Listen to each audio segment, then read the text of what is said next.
Are we ready over there? Ready on?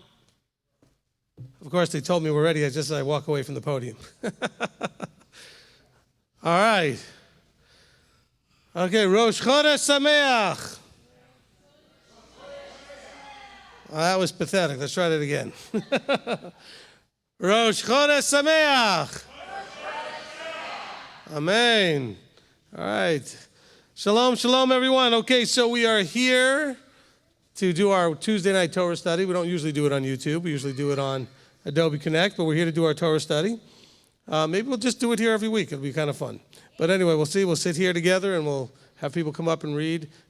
The thing is, it'll make it a little bit tough for those online to read. We have to figure out a way to work that out. Okay, so what we is just like we do normally for our Torah study.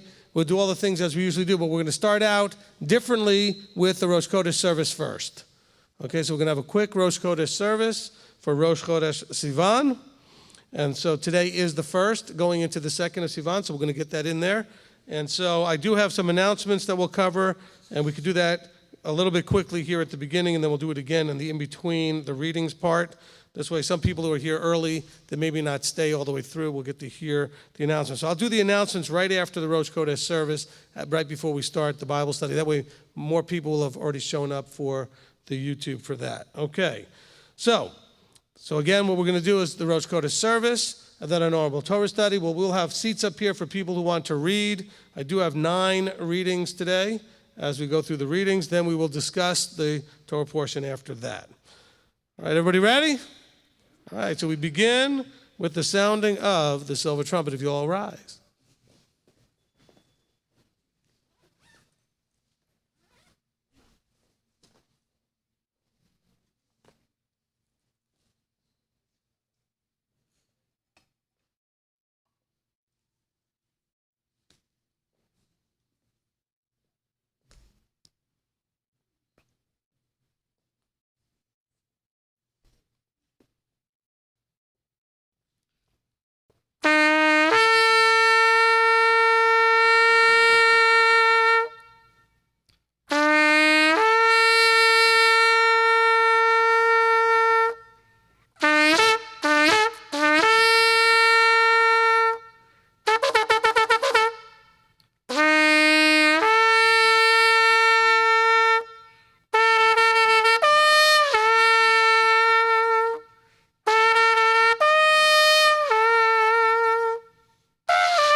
Amen. Amen. Give me a second to put this back.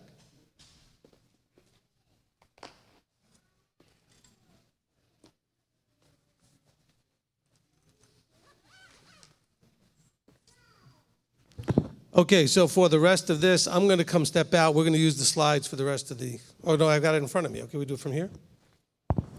Okay, so you can stay standing for the rest of the service. Service will only run about 15 minutes, not very long probably. But you're also welcome to sit if you need to at any point.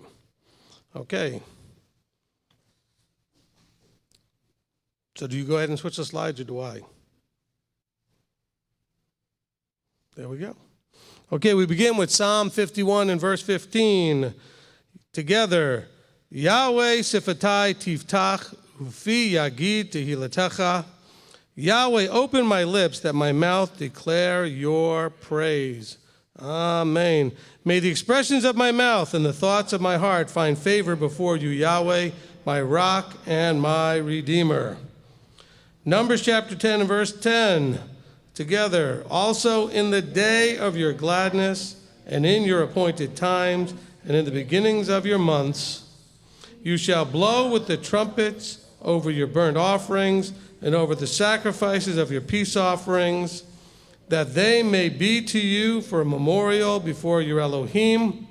I am Yahweh, your Elohim. Kedushat Levanah, the sanctification of the new moon. Together. O Yahweh, our Elohim, and Elohim of our fathers, make this coming month one of good and blessing. Grant us long life, a life of peace, of good, of blessing, of sustenance, of vigor. A life marked by a reverence for you and a dread of sin. A life free from shame and reproach. A life of prosperity and honor. A life in which the love of the living Torah and the fear of Elohim animates us. A life in which our heartfelt desires are fulfilled for good. In the name of Yeshua HaMashiach, Amen. He who performed miracles for our fathers and liberated them from slavery to freedom, may he quickly liberate us and gather our exiles from the four corners of the earth, and let us say, Amen. The new moon of the month of Sivan is today. May it prove to be good and fruitful for all 12 tribes of Yisrael. May the set-apart one, blessed be he, grant this Rosh Chodesh to us and to all his people, for life and peace, for gladness and joy, for deliverance and consolation, and let us say, Amen. Blessed, praised, glorified, honored, and exalted be the name of the King of Kings, the set-apart one. Blessed be he, who is the first and the last, and beside him there is no Elohim. Extol him in the heavens, Yahweh is his name. Rejoice before his face. His name is honored beyond all blessing and praise. Blessed be his name, whose glorious kingdom is forever. Let the name of Yahweh be blessed forever and ever. From Isaiah 66, verse 22 and 23. For as the new heavens and the new earth that I make stand before me, declares Yahweh, so your seed and your name shall stand. And it shall be that from Rosh Chodesh to Rosh Chodesh, and from Shabbat to Shabbat, all flesh shall come to worship before me, declares Yahweh. Amen. Amen. All right, you may be seated. Okay, so today, unlike last Rosh Chodesh, I'm not going to give you a 30-minute sermon to follow that up with because we have the Torah study. But I am going to, as always, encourage us that as we mark time and we have this idea of renewal as we have new months, that we take full advantage of the time to renew, refresh, to be re-energized in our focus, to continue in our transformation process from what we are into the image of our Messiah, your Father's Son, Yeshua. Okay, so that's our opportunity. Think of it just like when you go in the mikveh. Think of it like any of those moments where you sort of feel like, okay, I get to start again. Okay, with renewed energy, renewed vigor, to do our utmost in doing the things that are pleasing in our Father's sight. Amen? Amen. Okay, so let me go over some quick announcements here, and then we'll launch into the study. That was just a little bit too high up. Okay, so some announcements. Of course, we're doing something else during all of this. We're counting the Omer. Okay, Sefirat HaOmer, the counting of the Omer. And today is what? Day 45, going into day 46. Okay, day 45 going to day 46. And so that means that we're just a little over 5 days, between 5 and 4 days left. Sunday, Shavuot. Wow, it's almost fully come.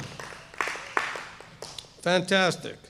Okay, so I just want to mention some things real quickly as we get into the study.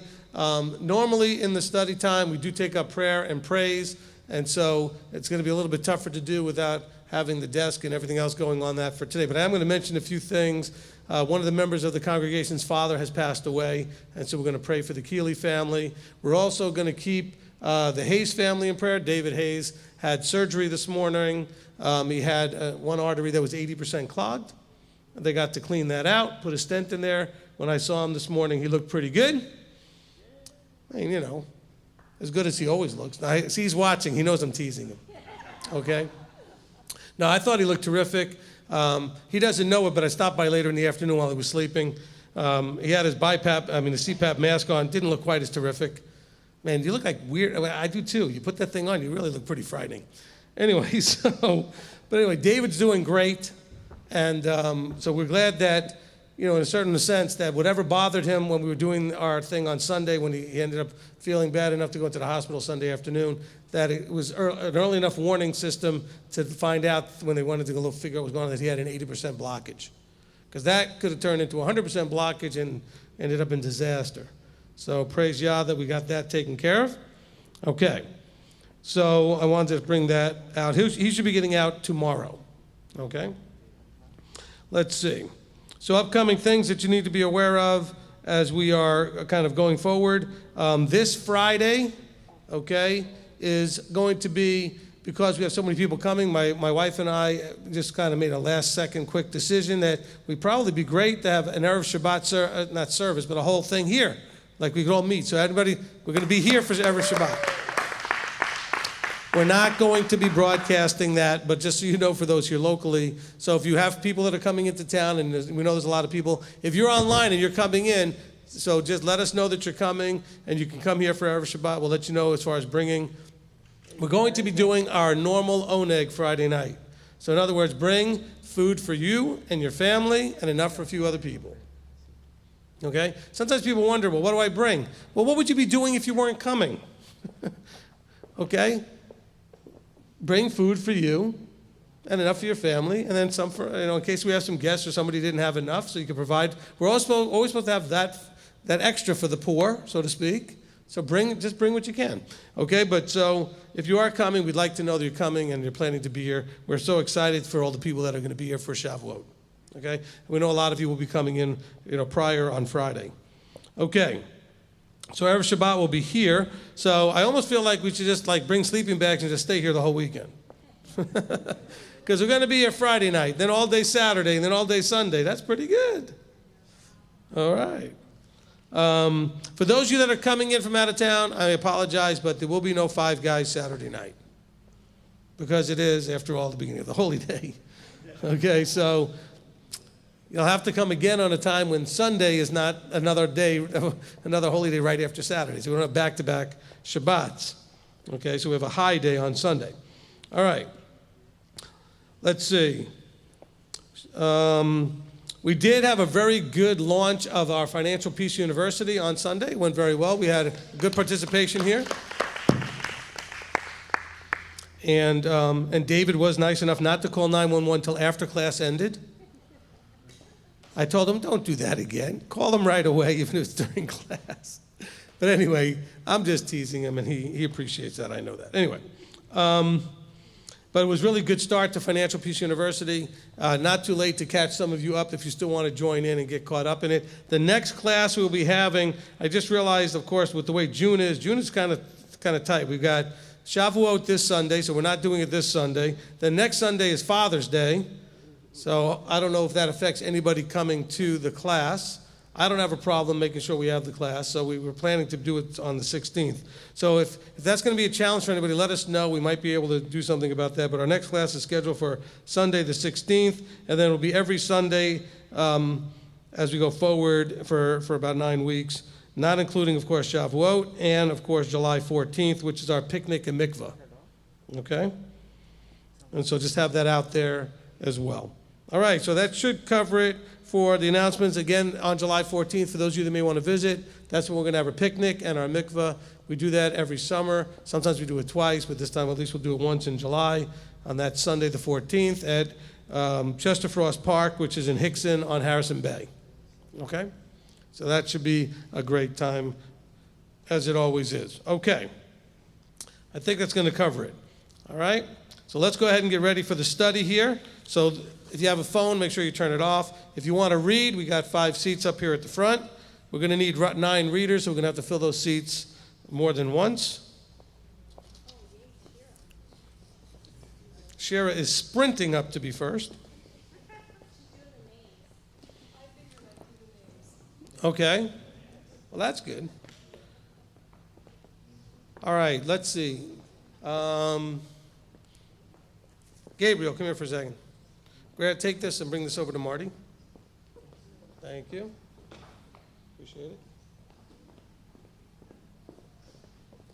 Okay, and for you readers, I do have a large print scriptures up here in case you want to use it. You're also welcome to use whatever it is that you normally read out of, but I'm going to have this up here just in case.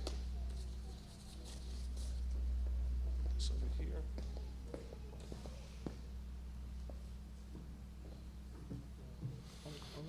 All right, this is very exciting because today we are starting our third book. Did you guys do the math right on that? Okay, see, I wanted to see if I cut anybody. I'm like looking around, hey, no, wait a minute, this is the fourth book. Okay, good. Okay. So you guys got to watch my facial expression when I say things. Sometimes I watch you to see, did I get you? All right, so we're going into the book of Bamidbar. After all, since we are looking at the book of Numbers, I wanted to see if you were paying attention to the numbers. All right, so that's all we have left is Numbers and Deuteronomy. We're getting around the corner here. Wow, exciting. All right. So today we're going to be doing Torah portion, Bamidbar. What does Bamidbar mean? In the wilderness. Okay, so this is a good opportunity to remind everyone that in the Hebraic tradition, books are not named necessarily by the theme of the book or the point of the book, but they're named after the very first main concept in the very first sentence. So when you look at the very first sentence, it says, and Yahweh spoke to Moshe in the wilderness of Sinai. So that's Bamidbar. Okay, so we think of it as the book of Numbers because, after all, we have a couple of census-taking things that are going on in the beginning here. So there's a lot of numbers being discussed. Just like the book of Shemot, which means names, we call it Exodus. Okay, well, because what do you see happening in the book of Shemot? The Exodus. But in the very beginning of the first verse, it talks about, and these are the names. And so that's how we name things in a Hebraic sense. So in case you wanted to understand. So Bamidbar does not mean numbers. Because sometimes people might think, oh, that's the Hebrew for the word in English. Not in this case, okay? It means in the wilderness. Okay, so we're going to have 9 readings. We're going to go from Numbers chapter 1 and verse 1 all the way through to chapter 4 and verse 20. Okay, chapter 4 and verse 20. So we're not going to quite get through chapter 4, but we're going to read all of chapters 1, 2, and 3 and a good chunk of chapter 4.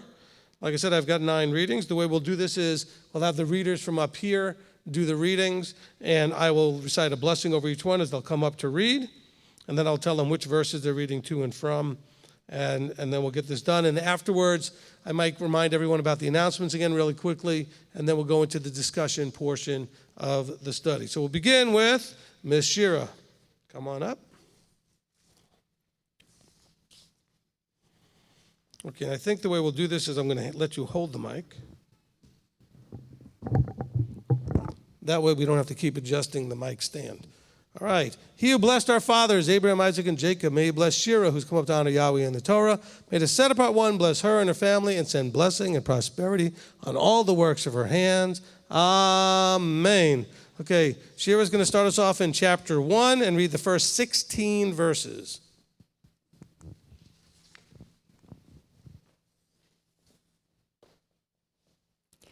And Yahweh spoke to Moshe in the wilderness of Sinai, in the tent of appointment on the first day to the second new moon, in the second year after they had come out of the land of Mitzrayim, saying, take a census of all the congregation of the children of Israel, by their clans, by their fathers' houses, according to the number of names, every male, head by head, from 20 years old and above, everyone going out to the army in Israel. Number them by their divisions, you and Aharon. And a man from every tribe should be with you, each one the head of his father's house. And these are the names of the men who stand with you. From Reuven, Elitzur, son of Shedeur. From Shimon, Shelumiel, son of Turishadai. From Yehudah, Nachshon, son of Aminadab. From Yissaskar, Netanel, son of Tzuar. From Zebulun, Eliav, son of Hilon. From the sons of Yosef, from Ephraim, Elishama, son of Amihud. From Menashe, Gamliel, son of Pedatsur. From Binyamin, Abidan, son of Gidoni. From Dan, Achiezer, son of Amishadai. From Asher, Pariel, son of Okran. From Gad, Eliasaph, son of Deuel. From Naphtali, Achira, son of Enan. These are the ones called from the congregation, leaders of their fathers' tribes, heads of the thousands of Israel.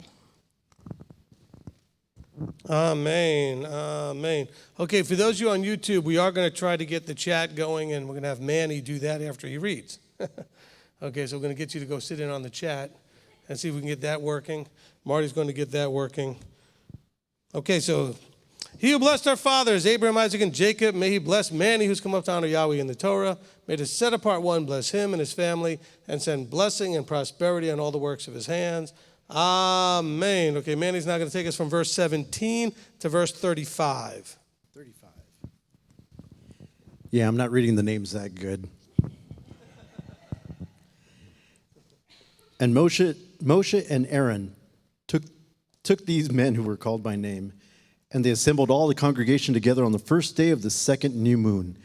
And they declared their ancestry by clans, by their fathers' houses, according to the number of names from 20 years old and above, each one head by head. As Yahweh commanded Moshe, so he registered them in the wilderness of Sinai. And the children of Reuben, Israel's firstborn, their genealogies by their clans, by their father's house, according to the number of names, every male head by head, from 20 years old and above, everyone going out to the army. Those who were registered of the tribe of Reuben were 46,500. From the children of Shimon, their genealogies by their clans, by their father's house, of those who were registered according to the number of the names, every male head by head, 20 years old and above, everyone going out to the army. Those who were registered of the tribe of Shimon were 59,300.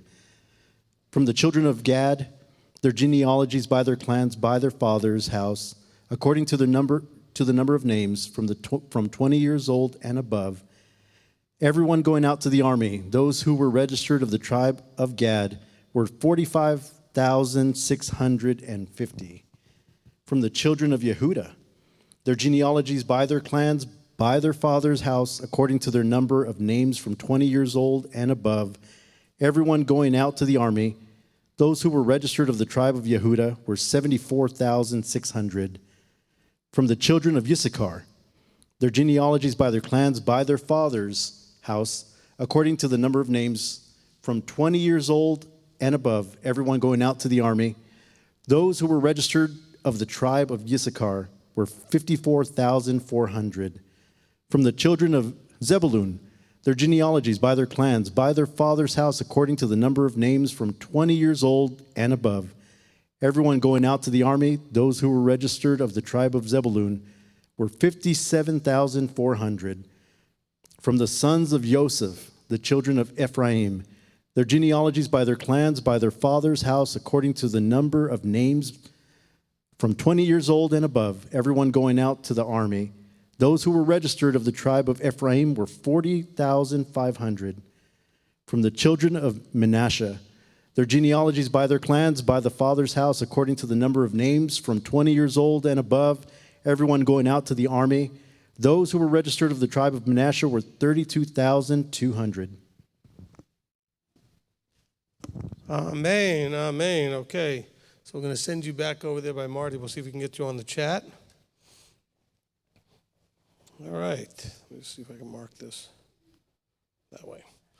All right. He who blessed our fathers, Abraham, Isaac, and Jacob, may he bless Sarah Beth, who's come up to honor Yahweh in the Torah. May the set apart one bless her and her family and send blessing and prosperity in all the works of her hands. Amen. Okay, Sarah Beth's going to take us now from verse 36 to the end of chapter 1.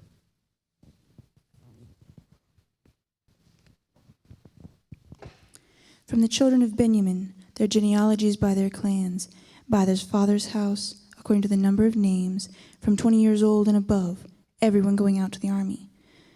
Those who were registered of the tribe of Benjamin were 35,400.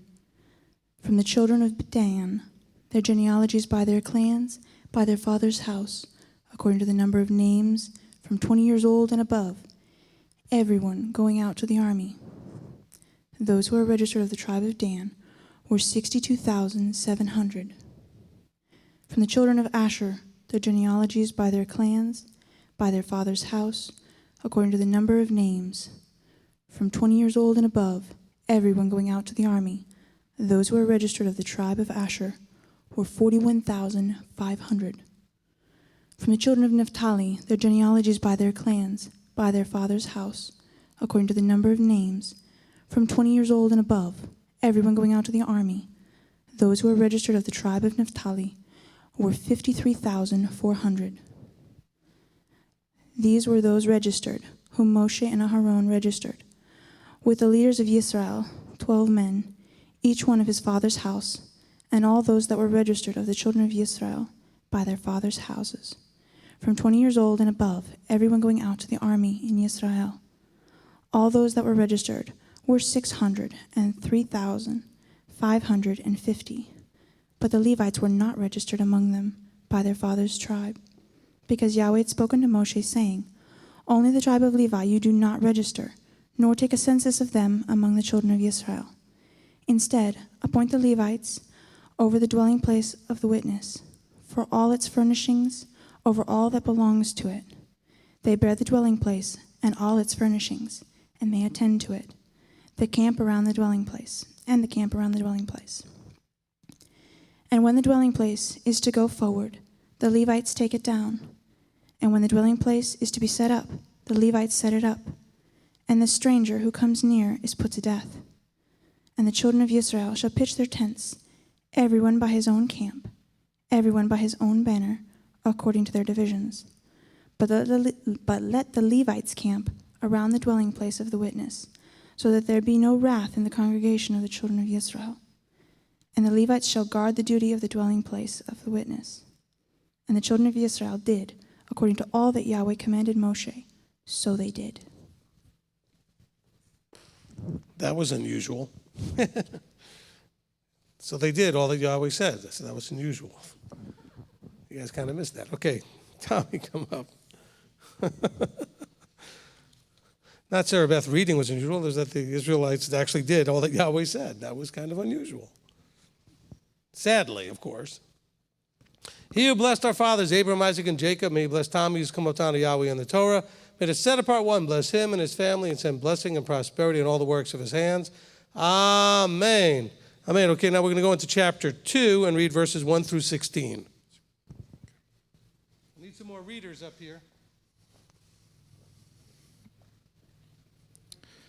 And Yahweh spoke to Moshe and to Aaron, saying, "The children of Israel are to camp, each one by his own banner, beside the sign of his father's house. Let them camp around the tents of appointment at a distance. And on the east side towards sunrise, those of the banner of the camp of Yehudah camp according to their divisions. And the leader of the children of Yehudah, Nashon, son of Aminadab, and his army with their registered ones, 74,600. And those camping next to him is the tribe of Issachar, and the leader of the children of Issachar, Nathaniel, son of Suar, and his army with its registered ones, 54,400. Then the tribe of Zebulun, and the leader of the children of Zebulun, Eliab, son of Elon, and his army with its registered ones, 57,400. All the registered ones of the camp of Yehudah, according to their divisions, 186,400. These depart first. On the south side, the banner of the camp of Reuben, according to their divisions, and the leader of the children of Reuben, Elitzur, son of Shedur, and his army with its registered ones, 46,500. And those who camped next to him, the tribe of Shimon, and the leader of the children of Shimon, Shelumiel, son of Surishadai, and his army with their registered ones, 59,300. Then the tribe of Gad, and the leader of the children of Gad, Eliasaph, son of Reuel, and his army with their registered ones, 45,650. All the registered ones of the camp of Reuben, according to their divisions, 151,450, and they are the second to depart. 16. All right, thank you, Tommy. Okay, next up, Michelle. He who blessed our fathers, Abraham, Isaac, and Jacob, may you bless Michelle, who's come up to honor Yahweh in the Torah. May the set apart one bless her and her family and send blessing and prosperity in all the works of her hands. Amen. Okay, Michelle's going to take us now from verse 17 to the end of chapter 2. And the tent of appointment, the camp of the Levites, shall move out in the middle of the camps. As they camp, so they move out, everyone in his place by their banners. On the west side, the banner of the camp of Ephraim, according to their divisions, and the leader of the children of Ephraim, Elishama, son of Amihud, and his army with their registered ones, 40,500. And next to him, the tribe of Manasseh, and the leader of the children of Manasseh, Gamaliel, son of Pedasur, and his army with their registered ones, 32,200. Then the tribe of Benjamin, and the leader of the children of Benjamin, Abidan, son of Gideoni, and his army with their registered ones, 35,400. All the registered ones of the camp of Ephraim, according to their divisions, 108,100. And they are the third to depart. On the north side, the banner of the camp of Dan, according to their divisions, and the leader of the children of Dan, Ahiezer, son of Amishadai, and his army with their registered ones, 62,700. And those who camp next to him, and the tribe of Asher, and the leader of the children of Asher, Pagiel, son of Okran, and his army with their registered ones, 41,500.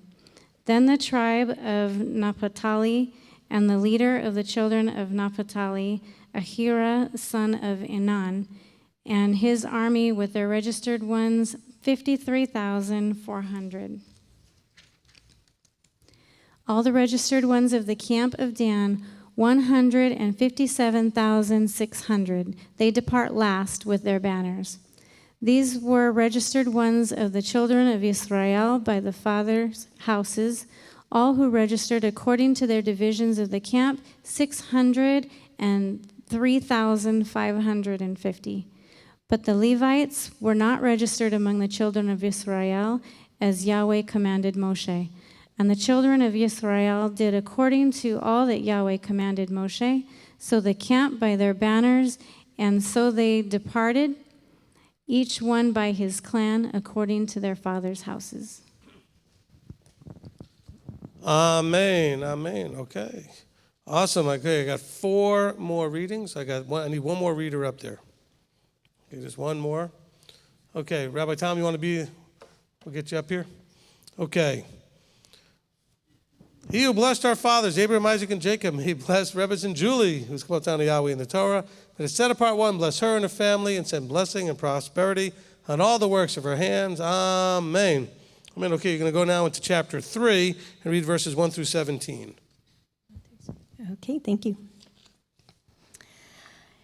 And these are the generations of Aharon and Moshe when Yahweh spoke with Moshe on Mount Sinai. And these are the names of Aharon: Nadab, the firstborn, and Abihu, Eleazar, and Ithamar. These are the names of the sons of Aharon, the anointed priest, whom he ordained to act as priest. And Nadab and Abihu had died before Yahweh when they brought strange fire before Yahweh in the wilderness of Sinai, and they had no children. So Eleazar and Ithamar acted as priests in the presence of Aharon their father. And Yahweh spoke to Moshe, saying, "Bring the tribe of Levi near, and set them before Aharon the priest, and they shall serve him, and shall guard his duty and the duty of all the congregation before the tent of appointment, to do the service of the dwelling place. And they shall guard all the furnishings of the tent of appointment, and the duty of the children of Israel to do the service of the dwelling place. And you shall give the Levites to Aharon and his sons. They are the given ones, given to him from among the children of Israel. And appoint Aharon and his sons, and they shall guard their priesthood. And the stranger who comes near shall be put to death. And Yahweh spoke to Moshe, saying, Now look, I myself have taken the Levites from among the children of Israel instead of every firstborn who opens the womb among the children of Israel. And the Levites shall be mine, because all the firstborn are mine. On the day that I struck all the firstborn in the land of Mitzrayim, I set apart to myself all the firstborn in Israel, both man and beast. They are mine. I am Yahweh. And Yahweh spoke to Moshe in the wilderness of Sinai, saying, Register the children of Levi by their fathers' houses, by their clans. Register every male from a new moon old and above. So Moshe registered them according to the word of Yahweh, as he had been commanded. And these were the sons of Levi by their names, Gershon and Kehat and Merari. All right. Next up, Brianna. Okay, so before we continue, I'm going to give you a heads up on getting ready for discussion for this week and next week. Pay attention to the children of Aharon and the duties they're assigned. Okay, just pay a little bit of attention to that. It's important.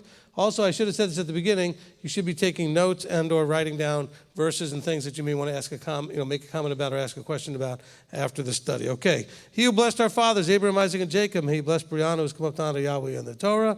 May the set apart one bless her and her family and send blessing and prosperity in all the works of her hands. Amen. Okay. Take us now from verse 18 to verse 34.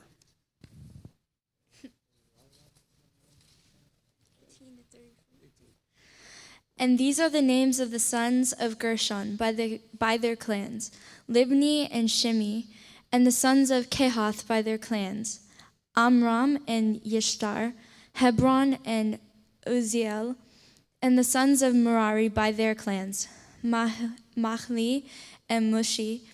These are the clans of the Levites by their fathers' houses. From Gershon came the clan of the Libanites, and the clan of the Shimites. These were the clans of the Gershonites. They are registered ones according to the number of all the males from a new moon, old and above. Their registered ones were 7,500. The clans of the Gershonites were to camp westward, behind the dwelling place, and the leader of the father's house of the Gershonites, Eliasaph, son of Lael.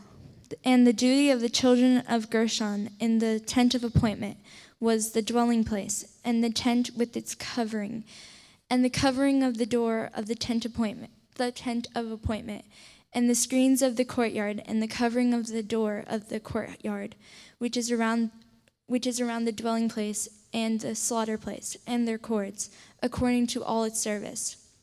And from Kehath came the clan of the Amorites, and the clan of the Yishtarites, and the clan of the Hebronites, and the clan of the Uzalites. These were the clans of the Kehathites. And the number of all the males from a new moon, old and above, were 8,600, guarding the duty of the set-apart place. The clans of the children of Kehath were to camp on the south side of the dwelling place. And the leader of the father's house of the clans of the Kehatites was Elitzaphan, son of Uziel. And their duty was the ark, and the table, and the lampstand, and the slaughter places, and the utensils of the set-apart place used in the service, and the covering in all its service. And Eleazar, son of Aharon, the priest, was to be chief over the leaders of the Levites, with oversight of those who guard the duty of the set-apart place. From Merari came the clan of the Mahalites, and the clan of the Mushites. These are the clans of Merari. And the number of their registered ones, all the males from a new moon, old and above, were 6,200. Yeah. Thank you. Amen. Amen. All right. Gene, of course. Okay, he who blessed our fathers, Abraham, Isaac, and Jacob, may he bless Gene, who's come up down to Yahweh in the Torah. May the set-apart one bless him and his family and send blessing and prosperity in all the works of his hands. Amen. Okay, Gene's going to take us from verse 35 to the end of chapter 3.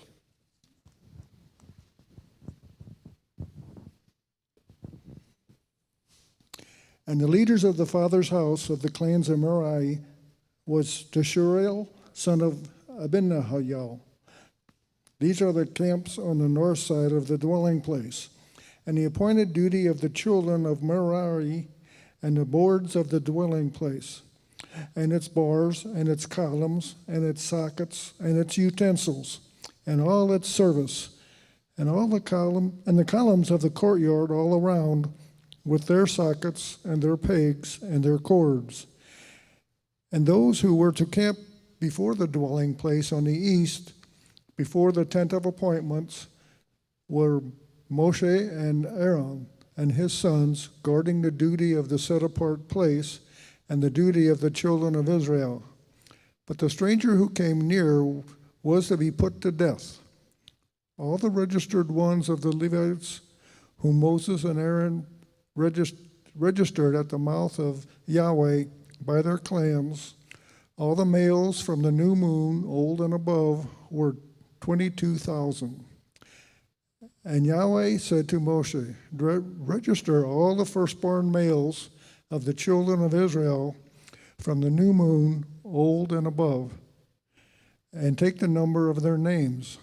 And you shall take the Levites for me, I am Yahweh, instead of all the firstborn among the children of Israel, and the livestock of the Levites, instead of all the firstborn among the livestock of the children of Israel. And Moses registered all the firstborn among the children of Israel, as Yahweh had commanded him. And all the firstborn males, by the number of names, from one new moon, old and above, of their registered ones, were 22,273. And Yahweh spoke to Moses, saying, take the Levites instead of all the firstborn among the children of Israel, and the livestock of the Levites instead of their livestock. And the Levites shall be mine, I am Yahweh. And for the ransom of the 273 of the firstborn of the children of Israel, who are more than the number of Levites, you shall take 5 shekels for each one, head by head. Take it by the shekel of the set-apart place, the shekel of 20 gerahs. And you shall give the silver, the ransom of those who are in excess among them, to Aaron and his sons. And Moses took the ransom silver from those who were over and above those who were ransomed by the Levites. From the firstborn of the children of Israel, he took the silver, 1,365 pieces, according to the shekel of the set-apart place. And Moshe gave the ransom silver to Aaron and his sons, according to the word of Yahweh, as Yahweh had commanded Moshe. Thank you, Gene. Hey, Rabbi Tom.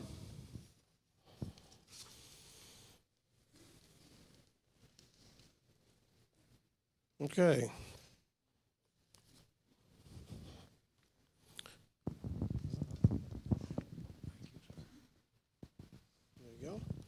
He who blessed our fathers, Abraham, Isaac, and Jacob. Did you guys move the camera? I just want to make sure I moved into a position here.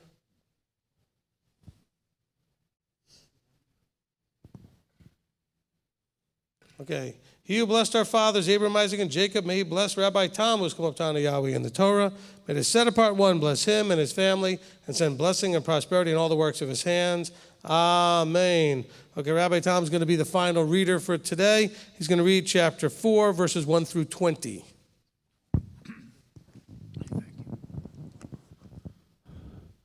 And Yahweh spoke to Moshe and to Aaron, saying, take a census of the sons of Kehath from among the children of Levi, by their clans, by their father's house, from 30 years old and above, even to 50 years old, all who enter the service to do the work in the tent of appointment. This is the service of the sons of Kehath in the tent of appointment, the most set apart matters. At the breaking of camp, Aharon and his sons shall come, and they shall take down the covering veil and cover the ark of the witness with it. And shall put on it a covering of fine leather, and spread over that an all blue wrapper, and shall insert its poles. And on the table of showbread they shall spread a blue wrapper, and shall put on it the dishes and the ladles and the bowls and the jars for pouring, and the showbread on it. And they shall spread over them a scarlet wrapper, and cover the same with a covering of fine leather, and shall insert its poles. And shall take a blue wrapper, and cover the lampstand of the light with its lamps, and its snuffers and its trays, and all its oil vessels by which they serve it. And they shall put it with all its utensils in a covering of fine leather, and put it on a bar. And over the golden slaughter place they shall spread a blue wrapper, and cover it with a covering of fine leather, and shall insert its poles. And shall take all the utensils of service with which they serve in the set-apart place, and shall put them in a blue wrapper, and cover them with a covering of fine leather, and put them on a bar. And shall remove the ashes from the slaughter place, and spread a purple wrapper over it, and shall put on it all the utensils by which they serve there, the fire holders, the forks, the shovels, and the basins, and all the utensils of the slaughter place, and shall spread on it a covering of fine leather, and insert its poles. And when Aharon and his sons have finished covering the set-apart objects and all the furnishings of the set-apart place at the breaking of camp, then the sons of Kehath shall come to lift them, but let them not touch that which is set apart, lest they die. These matters are the burden of the sons of Kehath in the tent of appointment. And the oversight of Eleazar, son of Aharon the priest, is the oil for the light and the sweet incense, and the daily grain offering and the anointing oil, and the oversight of all the dwelling place and all that is in it, with the set-apart place and its furnishings. And Yahweh spoke to Moshe and to Aharon, saying, do not cut off the tribe of the clans of the Kehathites from among the Levites, but do this to them, and they shall live and not die when they approach the most set-apart objects. Aharon and his sons shall go in and appoint each of them to his service and his burden. They are not, however, to go in to watch while the set-apart objects are being covered, lest they die. Amen. Amen. You can close it. Thank you. Amen. Fantastic. Thank you all, you readers. Appreciate very much everybody for participating. Okay, I'm going to need somebody to go around with the microphone. Okay, Owen, come on up and grab the mic.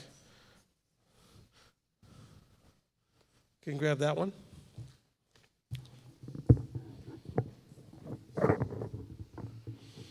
All right, so while we're getting ready here to go into the discussion portion, let's first finish with the ending prayer blessing for the readings.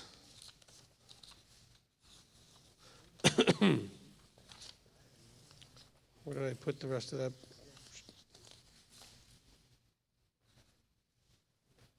I lost the page somewhere. There it is. I knew I lost the page somewhere.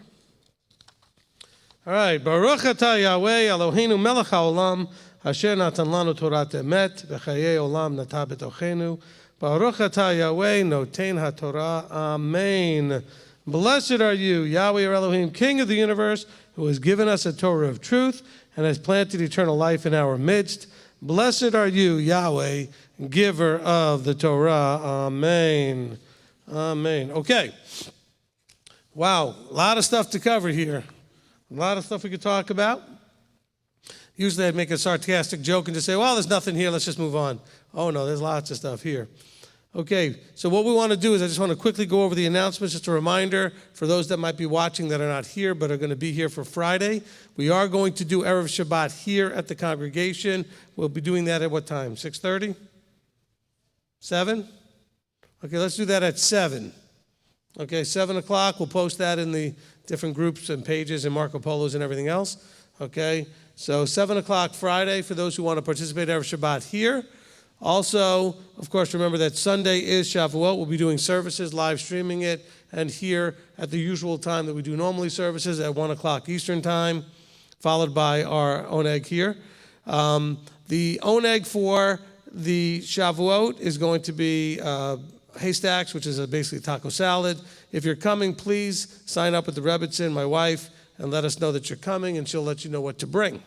Okay, we can work that all out to make sure we get everybody signed up. Okay, it's very important that we know you're coming, okay, because we have to make sure we have enough food that we're bringing, because if we're bringing for 50 or we're bringing for 150, it's going to make a big difference, okay? And we're going to have to spread that out over more people bringing, the same thing. If 3 or 4 people bring the same item instead of maybe 1 or 2. Okay, so we have enough of everything for the meal. Okay, Friday night's meal and Saturday's meal are the normal, oneg. Probably not even a bad idea, and we won't complain if you make enough for Friday and Saturday for the same thing. Just bring half of it for Friday and the rest of it for Saturday. Okay? We won't mind eating the same stuff twice, I promise you. Okay? It might make it a little easier for you. Okay. So that's really it for the announcements that I wanted to just cover very quickly. And a reminder for everyone who wants to come for our picnic and mikveh, that'll be on Sunday, July the 14th. Okay. So, we're in the book of Bamidbar. There's a lot of names and a lot of numbers being discussed, but there's all kinds of other things happening now. One of the things that we want to make sure that we do, and we will be able to start taking questions from those of you online as well as those of you here, but I want us to pay attention that you could sit there, and probably a lot of you have in the past, going, oh, I've read that and I've avoided it because it's like, oh yeah, so there are all these names and this is how many and blah, blah, blah. But there's some really significant things happening here. Okay? What you have is a camp being laid out. And we're told that this camp is being laid out in a very specific way. You have certain tribes in the north and in the east and the west and the south, etc. So they're lined up. And then we're told that also there are the children of Aharon, as well as Aaron and Moses and their sons, that are also lined up in the north, south, east, and west.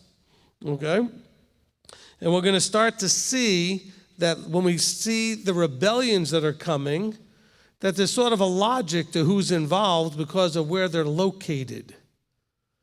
Because you'll notice that we all know about Korach. Okay, what was Korach's tribe or lineage under Aaron, under Levi, I should say? What was he? He was a Kehathite. Okay, so where were the Kehathites? They were on the south by Reuben and Shimon, and you see a bunch of things happening in there. Okay, so you start seeing proximity. Also notice that Judah is on the east over there with Moses, Aaron, and their sons. There's a lot of interesting things lining up based on where people are, where they're located. Okay? So realize that that's an important piece of this. Okay? Also, when I said to pay attention to the duties, what were the Kehathites told that they get to do? Look, but it's not even look. Lift up after it's put away, but don't look and don't touch until that's done. And you can see how Korach and the guys are thinking, well, that's kind of a nothing job. I mean, we just got to wait while they do all the special things. But wait a minute. Yahweh said through Moses that, hey, they get to be some of the few that get to be in the presence of these special things and not die. But they didn't seem to appreciate that. Okay? Because we got that in Rabbi Tom's reading. It says, do not cut off the tribe of the clans of the Kehathites from among the Levites, but do this to them, that they shall live and not die when they approach those set apart things. However, they don't get to watch while they're wrapped up. Only Aaron and the high priests, the Kohanim, get to do these things. Okay? So there are priests and then there are high priests. All of the Levites essentially were of the priestly order, and they had tasks to do. But then you have the Kohanim, the high priests, that are only to Aaron and his sons, that they got to do. And so we have Eleazar and Ithamar. We don't have any more Nadab and Abihu because they got killed earlier. Okay, and we'll also see that out of Eleazar we get our hero with a spear. What's his name? Okay, Pinchas. We're going to hear about that guy. All right? And so we'll see how that comes through those lineages. So these are all things that kind of, sometimes we get to exciting places and we don't understand where they're connected to or what's the significance. So some of this more mundane seeming stuff, and the key word is seeming. It seems mundane. It's actually really kind of fascinating to recognize, oh, wait a second. Because as the rebellions start going on, we realize that some of the guys involved in the rebellion are from Reuben and Shimon, and they're right there near each other on the same side of the camp. Perfect places for them to talk about and conspire. And so if you don't lay this out and kind of map it out to see how this was, you know, because it talks about Judah and Issachar and Zebulun on the east. You got Reuben, Shimon, and Gad on the south. Ephraim, Manasseh, and Benjamin in the west, and Dan, Asher, and Naphtali in the north. And then you have Merari by the north. You got Gershon in the west, and you got Kehath in the south. And then Moses, Aaron, and their sons in the east. And so it's important that we kind of see those things lay out. So it's very, very, very fascinating. And I know the Rebbitzin has her sheets and her printout in her hand as she came up here to, my wife's got that stuff, because she really enjoyed teaching this to the children and putting it in the Parsha Pros program. By the way, all of you, that's a good promotional moment for the YMTOI Parsha Pros program, where you get to go through these Torah portions, and it includes all kinds of really cool charts and things. Want to bring it up? I don't know whether we have anybody by the camera that can zoom in on it, but...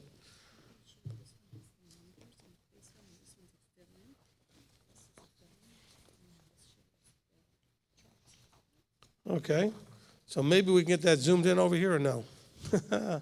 Wait, we're getting Gabe. Go ahead, come up here so you can kind of maybe hopefully get in on this. And these are all things that are in the Parsha Pearl sheets that they can print out?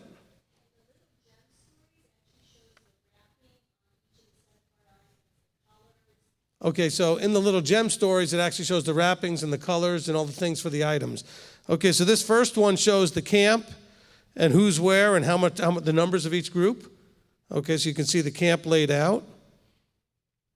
Okay, so you see this. All right. And this one is kind of a, what do you say, this is so you can fill it in and put your own numbers. So see, it's like a little test sheet. It's the same sheet without the numbers.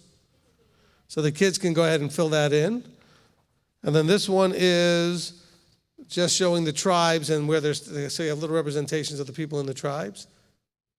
Is that working on the camera? You get that all in there? Okay, good. Okay. Okay, now it's not really clear. Okay, you can come back and take these up. So it's not really clear that the tribes are laid out the way you see them on some of these sheets as far as being four across. They may have been deep differently. So you might have had Reuben actually closest to, you know, because remember the tabernacle's in the middle. And so the Reuben would have been closest to the Kehathites, if it's that way. And then behind them might have been Shimon and then Gad. It's not real clear how that's lined up. So that may be a representation that's accurate, maybe differently, but I'm just saying is keep that in mind that it could be differently. But also recognize that as you're dealing with this, you're dealing with how many people? 603,550 men, 20 and over, doesn't count the Levites, and it doesn't count the women or the children. And by children, I mean children all the way up to 19, it didn't count.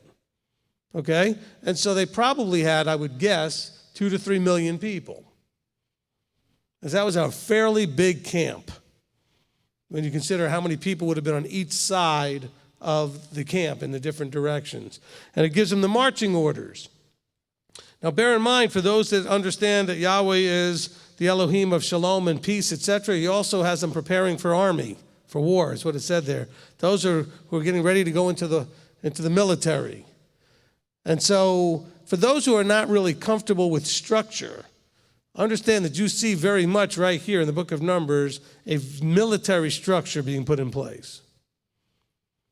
And we're seeing that eventually when you take what Moses has with the heads of thousands, the heads of hundreds, you can see how that plays out in a military way, to divisions, to troops, etc. You know, you've got companies and divisions and platoons and all that, heads of tens, heads of 50s, heads of hundreds, heads of thousands. So if anybody's ever been in the military, you recognize that right away. You can't help but see it right there. Okay? All right, so another thing that we see in here, I'm just going to kind of hit on some things really quickly, is you see the exchanging of the firstborn. We call that the Pidyan Haben, the redeeming of the firstborn. And many of you participated in that ceremony that we've done where you exchange the 5 coins. Actually, that's where the coin comes from that we scratch our faces with. A lot of you have wondered how everybody all the guys in the MTOI love to have their coins out. But you know what? Its original and real purpose was for the Pidyan Haben. Because people wanted to do the exchange, and this is a 1-ounce silver coin. They wanted to do the exchange required of 5 shekels of silver. They didn't want to use Caesar's money. So we went out and made our own. We found a mint that would make our custom coin, and it says MTOI on it. And on the back, it has the YMTOI logo. It says, working together to serve the body. And on the front, it's got the little shofar guy there, and it says Messianic Torah Observant Israel. And it's 0.999 pure silver. But this is, the reason we made these was for this thing that we read about in chapter 3. The Pidyan Haben, the redeeming of the firstborn. So a lot of really good things, a lot of exciting things happening in this chapter. So let's go ahead and start the discussion. If you're here locally, you can raise your hand. Owen's going to bring around the mic. And if you're online, we got Manny Manning, the live stream desk. That kind of worked. By the way, is not Manny doing a fabulous job with the social media? Yes, he is. Yes, he is. All right. Really doing a great job of stimulating the engagement. We had over 139 responses or so to what is your favorite teaching with Rabbi Steve. I didn't look at it yet, but my wife was telling me, wow, a lot of people are just really excited about kind of jumping in there with different things. And so, the engagement is really fabulous to see people interacting and engaging. And Manny's been a big part of that. We appreciate that. Okay, Rabbi Tom's going to start us off. Okay, thank you. You'd projected forward a little bit into the rebellion of Korah, and depending on where the tribe of Kehath was and who their neighbors were. What I was thinking of when you mentioned that is I've told all of my children and some of my grandchildren, you are who you associate with. And so what this should teach us, if anything, is we have to be very careful what associations we make. And sometimes we can't help who we live next to, but we sort of have to have our antennas up. And sometimes people will give subtle hints that they're not quite right, and when we have to always be on our guard because people could, one fly spoils the whole ointment, and we don't want to be led astray by people who aren't really covenanted or dedicated to Yahweh or who've lost their dedication. Not that we have to shun everyone. I'm not saying that, but we have to be very careful of our associations. Amen. And you're going to see that for sure, that there's a connection. And the other connection, of course, we're going to see, which is why I told you to pay attention to the duties, is do you have the tendency to also fall into the category of, well, I'd rather do something else, or that looks more glamorous, or that looks more important? Or are you comfortable, satisfied, and appreciative of the task and the path that Abba's given you? It's funny how this has happened year after year, that when we used to go to the feasts, we used to go to places where we didn't have a lot of people taking care of the stuff for us. So we had to take care of the cooking and the cleaning and the garbage and the bathrooms. We had to do all of the things ourselves. We weren't on a property that had staff to do those things. And invariably, every feast, people would come right up and say, I want to help. And then I'd send them over to our shamash, who would then say, great, we have some garbage over there that needs to be taken out. And amazing how quickly they turned invisible. No, I said I want to help. Yes, and that's what we need you to do. Why should it matter what you're given to do? See, that's part of the problem we're going to see with Korah. He didn't really appreciate what he was given to do. He was jealous and envious of what others got to do.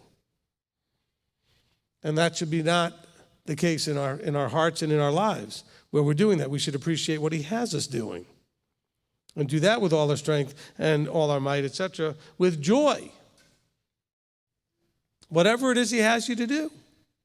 Why should it matter? You're doing it in service of him. That should be enough. Okay, next question or comment. Okay, coming around over here. Tashira.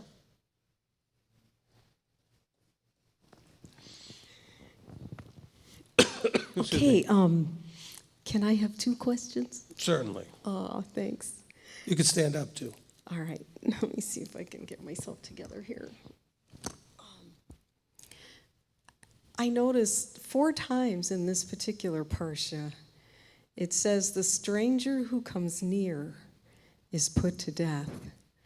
And I know you've taught a lot about the stranger, the Gerim, the different ones who are not really part of the covenant. But it struck me in context that could this be actually someone who isn't part of that assigned tribe? And so, that doesn't have that Levitical assignment or priestly assignment. And if they didn't, why would they come near unless they were trying to usurp? And so I wanted to know if you wanted to comment on this, exactly who the stranger is, if I heard it. Yeah, no, right. I think that you're nailing that correctly. I mean, it's like when we see signs in certain places, no unauthorized people beyond this point, or only authorized personnel beyond this point. It's just like the strange fire that was brought by Nadab and Abihu. Wasn't that it was strange or weird, it was unauthorized. Okay, strange meaning it was not the familiar thing that belonged there at that moment with authorization. They were not authorized to bring that fire at that time. And so those that are not authorized, again, this is really tough when we're looking at something written, several thousand years ago, and try to understand the phraseology and the way the language was used. But I think that it would be fair and a better assessment to look at the idea in this case, not so much as to where they were born or whether they're part of the tribes, because even if you, as you said, were part of the tribes, you still were not authorized to be in the temple, except when you were authorized to be in the temple. And unless you were part of certain particular parts of the tribes and very specific families, you weren't allowed to do certain things. Only certain people. Now, that whole thing about doing this or doing that lest you die should point us to Uzzah. Okay, and that's in my notes. I mention this every time we go through this reading. It's very important that we understand that there's a poor guy who we all should be somewhat familiar with named Uzzah, who because of his love and his heart for Yahweh, but who didn't really seem to remember and understand the commandments about what he should and shouldn't touch, he gets wrapped up in, where did I write this? Is it one more page? I seem to have missed a page again, caught up behind one of these. Hold on. There it is. Okay, so when we look at Numbers 4:15, that's where I wrote Uzzah in my notes here. It says, and when Aaron and his sons have finished covering the set-apart objects and all the furnishings in the set-apart place at the breaking of camp, the sons of Kehath shall come to lift them, but let them not touch that which is set apart. So they were to lift on the poles. The ark was never supposed to be on a cart. It wasn't supposed to be pulled by a donkey or a mule or anything. And it certainly wasn't to be touched by anybody.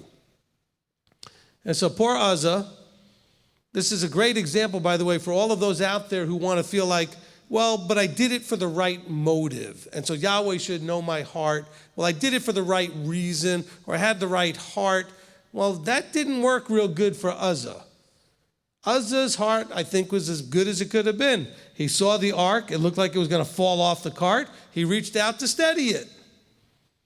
But he wasn't supposed to touch it, and it wasn't supposed to be on a cart. And he got zapped.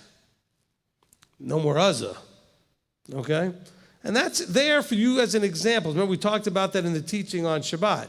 These things are examples for us so that we should say, well, I should have said this at the beginning. We should be always looking for us in the Torah portion. What applies to me? What can I learn from me? Well, you know what? Be careful lest you spin something as justification to do it because your heart's right, because this is pointing towards what happened with Uzzah. Because we know in these verses what was supposed to happen. The ark was supposed to have poles, and the poles were supposed to go through the rings, and certain people were supposed to carry the ark on those poles. And so Uzzah did not understand that. That's okay. There was a disconnect there. But Yahweh still said, but he broke the rules. You cannot touch that which you are not allowed to touch. So it's very important that we can see these things, because as these things play out, the other thing we're going to see also is that details are incredibly important to Yahweh, because some people like to sort of fudge the details a little bit. They like to blur the details. Yahweh didn't just tell them, okay, you guys, the Levites, the son of Aaron specifically, you get to put all things together and wrap them up, and then you, the Kehathites, you get to take them and carry them, etc. No, he told them what to wrap it in, how to lay it out, what to put in which wrapping, what color, what material the wrapping was made out of. I mean, whether it was leather, whether it was scarlet, whether it was purple. He says, details, my gosh. He didn't say, you guys do this part and you guys do that part and figure it out for yourself. He told them, lay this out, lay the pieces on it, lay these particular ones on it, wrap it up in this color material. That's for us to say, wait a minute. We need to pay attention to the details. Details matter. At least that's my inference from reading this, is that details are important. Okay? Okay, so that was that. What's your second one? The second one is about the tribal banners. And just if you'd care to comment on the significance of the banners, it says in chapter 2, verse 34, they actually camped by their banners, and it struck me that, I think in Jewish tradition, if I'm correct, they conjecture that the banners represented the prophecies that the patriarch Jacob had over all the sons before he died, and certain things are associated with animals, or Dan is a wolf, and so that the banners represented that. But it struck me that Father commanded this. It wasn't just let's have a cool idea, but he commanded them to camp by their banners, and that he wanted each clan to have a significant role or identity within the nation. Would you care to comment on that? Okay, so I'm going to disagree and agree with some of that. Okay, so I think the significant piece, and sometimes we can kind of get excited about a piece of it and kind of maybe miss what he's talking about. I'm interpreting this with my own interpretation, right? We're all looking at Scripture. It says what it says, but it doesn't give us much more, so we got to guess at the rest. I think the significance was that they had a banner or some sort of emblem, whatever was on it, to let everybody know this is where Judah is, this is where Issachar is, this is where Manasseh is, this is where Dan, etc. And the point was, you weren't to be where you weren't supposed to be. So they camped by their banners. They didn't just camp wherever they wanted. Okay, I think that's more the significant point here. What was on the banners, I think, is probably less important, except that it was clear this was Gad's or Dan's or Zebulon's or whoever, and that they were to camp by their banner. In other words, remember, you got this big group of people, mixed multitude, came out of Egypt, went through this journey, got to Sinai, and now they're being instructed here. He's saying, look, when we set up camp, you will sit with your tribe. You will camp out, set up tents with your tribe. You are to be together where you're supposed to be. You have a role to play. You need to be where you're supposed to be. So I think that's the more significant point of camping that they did. They camped by their banner. Okay? That way there would be no confusion who was supposed to do who. Also, who was supposed to do what. But also, there was also no confusion as to the order of the march. It very specifically said who goes first and who goes last, and in what order they were to go as they exited when they broke camp and left. And so if you guys, were part of a tribe and you decided to go hang out somewhere else, well, maybe I'd rather be in the back. Well, maybe I'd rather be in the front. Well, there was no maybe you'd rather. This is all about Yahweh's telling you where you need to be. You need to be where you need to be, which is why it's even more significant when it says, and everything Yahweh said they did. That doesn't come up all the time, where they actually do everything he says. That's at verse 54 at the end of chapter 1. So the children of Israel did according to all that Yahweh commanded. Now, they didn't do that often. And that's the sad part, and that's the unfortunate part. They would have been in a whole different place, and we'd all be in a whole different place if they had done that in a much more regular basis. But they drop the ball on a regular enough basis, okay? But I think a lot of these instructions are just like boot camp and military stuff, is to get you to break your sovereign will of saying, I want to do it my way, and recognize that for this to work, there has to be authority and structure, or people are going to get killed. People are going to be in trouble, danger, etc. Things will go bad. And so if you are in your tribe, you are to camp where your tribe's banner is. Okay, good question, good point. Okay, Nadia. Rabbi, I have 2 questions too. Are we starting a trend here? One. No, that's the Noah one with the 2 by 2. So we're not doing twos here. We're doing 603. No, you don't get 603.55. I'm not going to have that many questions. Okay, go ahead. Okay, 3 verse 13. Because all the firstborn are mine on the day that I struck all the firstborn in the land of Mizraim. I set apart to myself all the firstborn in Israel, both men and beasts. They are mine. I am Yahweh. 1, what does he mean by all the firstborn are his? And 2, are only the firstborn his that belong to the covenant? Okay, so let's remember that the Torah instructions are only for those that are covenanted. Now, ultimately, it's for everyone because the desire of our Creator is that everybody be covenanted.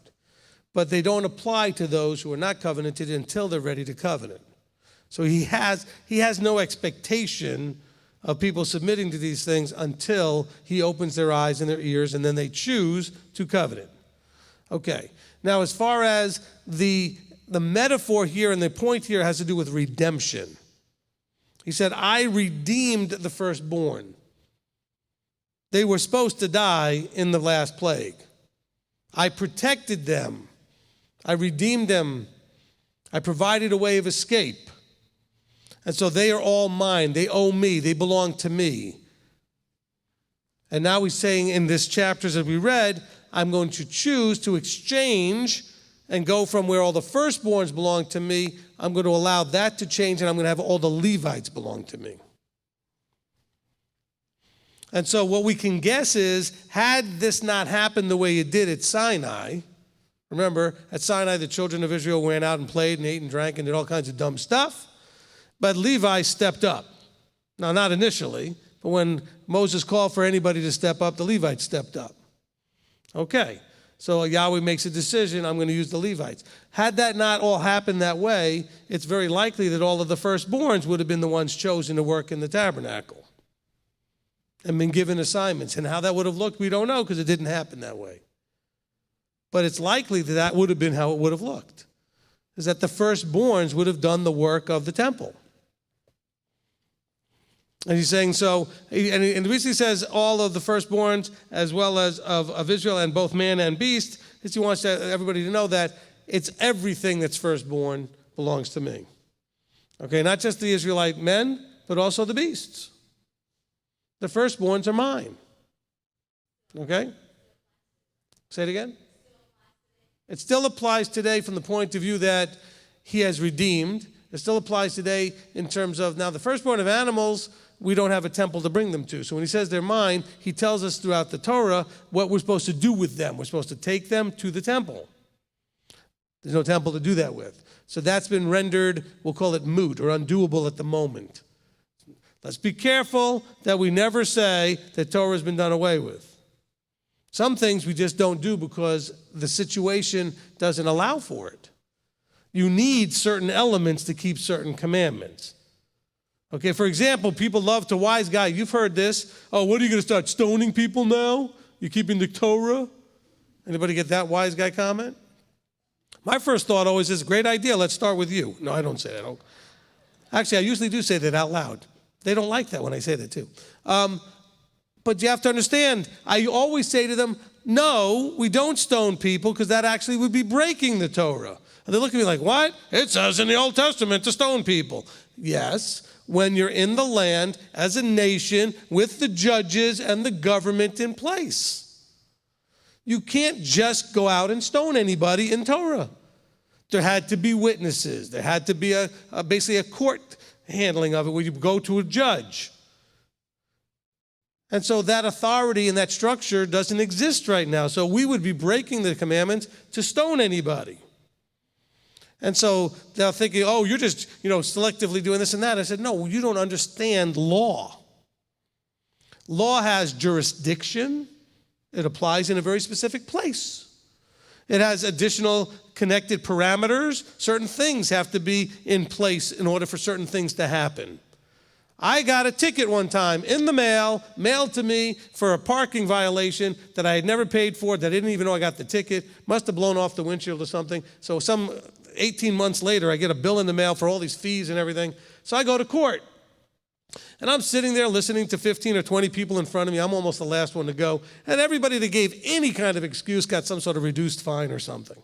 So I just got up there. I was ready to go. And the judge calls me up. I sit down. He goes reading over the ticket. Looks at it a little bit more, and he goes, dismissed. I'm like, awesome. But I couldn't help myself. I'm leaving. I turn around and go, can I just ask why? I was just curious. I didn't get in trouble for this. He said because they needed on the ticket to say that the no parking was between what hours, and he didn't put it. See? Law can only be implemented under all of the parameters of that law. So in order for me to get a ticket for parking in a no parking zone, it has to tell on the ticket it was no parking between 11 a.m. and 5 p.m. or whatever it was, and to say that that's when I was getting the ticket. The police officer messed that up, didn't put it down, case dismissed. Torah is the same way. You cannot apply it just any way you want. Some things you can't do. You cannot sacrifice animals on your property. Never were allowed to, you still can't. Even though people are out there doing dumb things like that. Okay? Some things you must be a Levite for. Some things you must be a Kohen for. Some things you must be a man to do or a woman to do. Some things apply in the land. Some things apply outside the land. Some things apply to the ger or the stranger who's thinking about becoming a part of the nation. You have to know what the law is and what all the parameters are. Otherwise, you're not going to apply it right. So hopefully that makes some sense in a long-winded way of answering sort of the comment or the question. So when it comes to all these things, he's saying, look, when Nadia is asking me, what about today? Well, there are a lot of people that today, even in the Jewish community, still perform the Pidyon Haben. They still bring the 5 shekels of silver to the priest or their rabbi or their leadership and do a ceremony to do the redeeming. Now, there is no ceremony in your scriptures. There's not a single verse showing a ceremony being done. It was simply a handing over of money, basically paying for in a redemption price. We did in previous Torah portions, there's places where we've read. And this is at the end of the last book we just finished, right? At the end of Leviticus, it says, and if you want to redeem the animal, you both of them are going to end up being Yahweh's, and you're going to have to pay a fifth instead of a tenth. You have to pay more. Wanting to redeem costs. We were redeemed. We were bought with a price, paid for by Messiah Yeshua. You see, there's a cost. There's a price that has to be paid. And so the exchange of the money was all that was required. You would go to the priest and you gave your 5 shekels and then it was done. I've always felt that feels very empty in terms of it feels like it's missing something.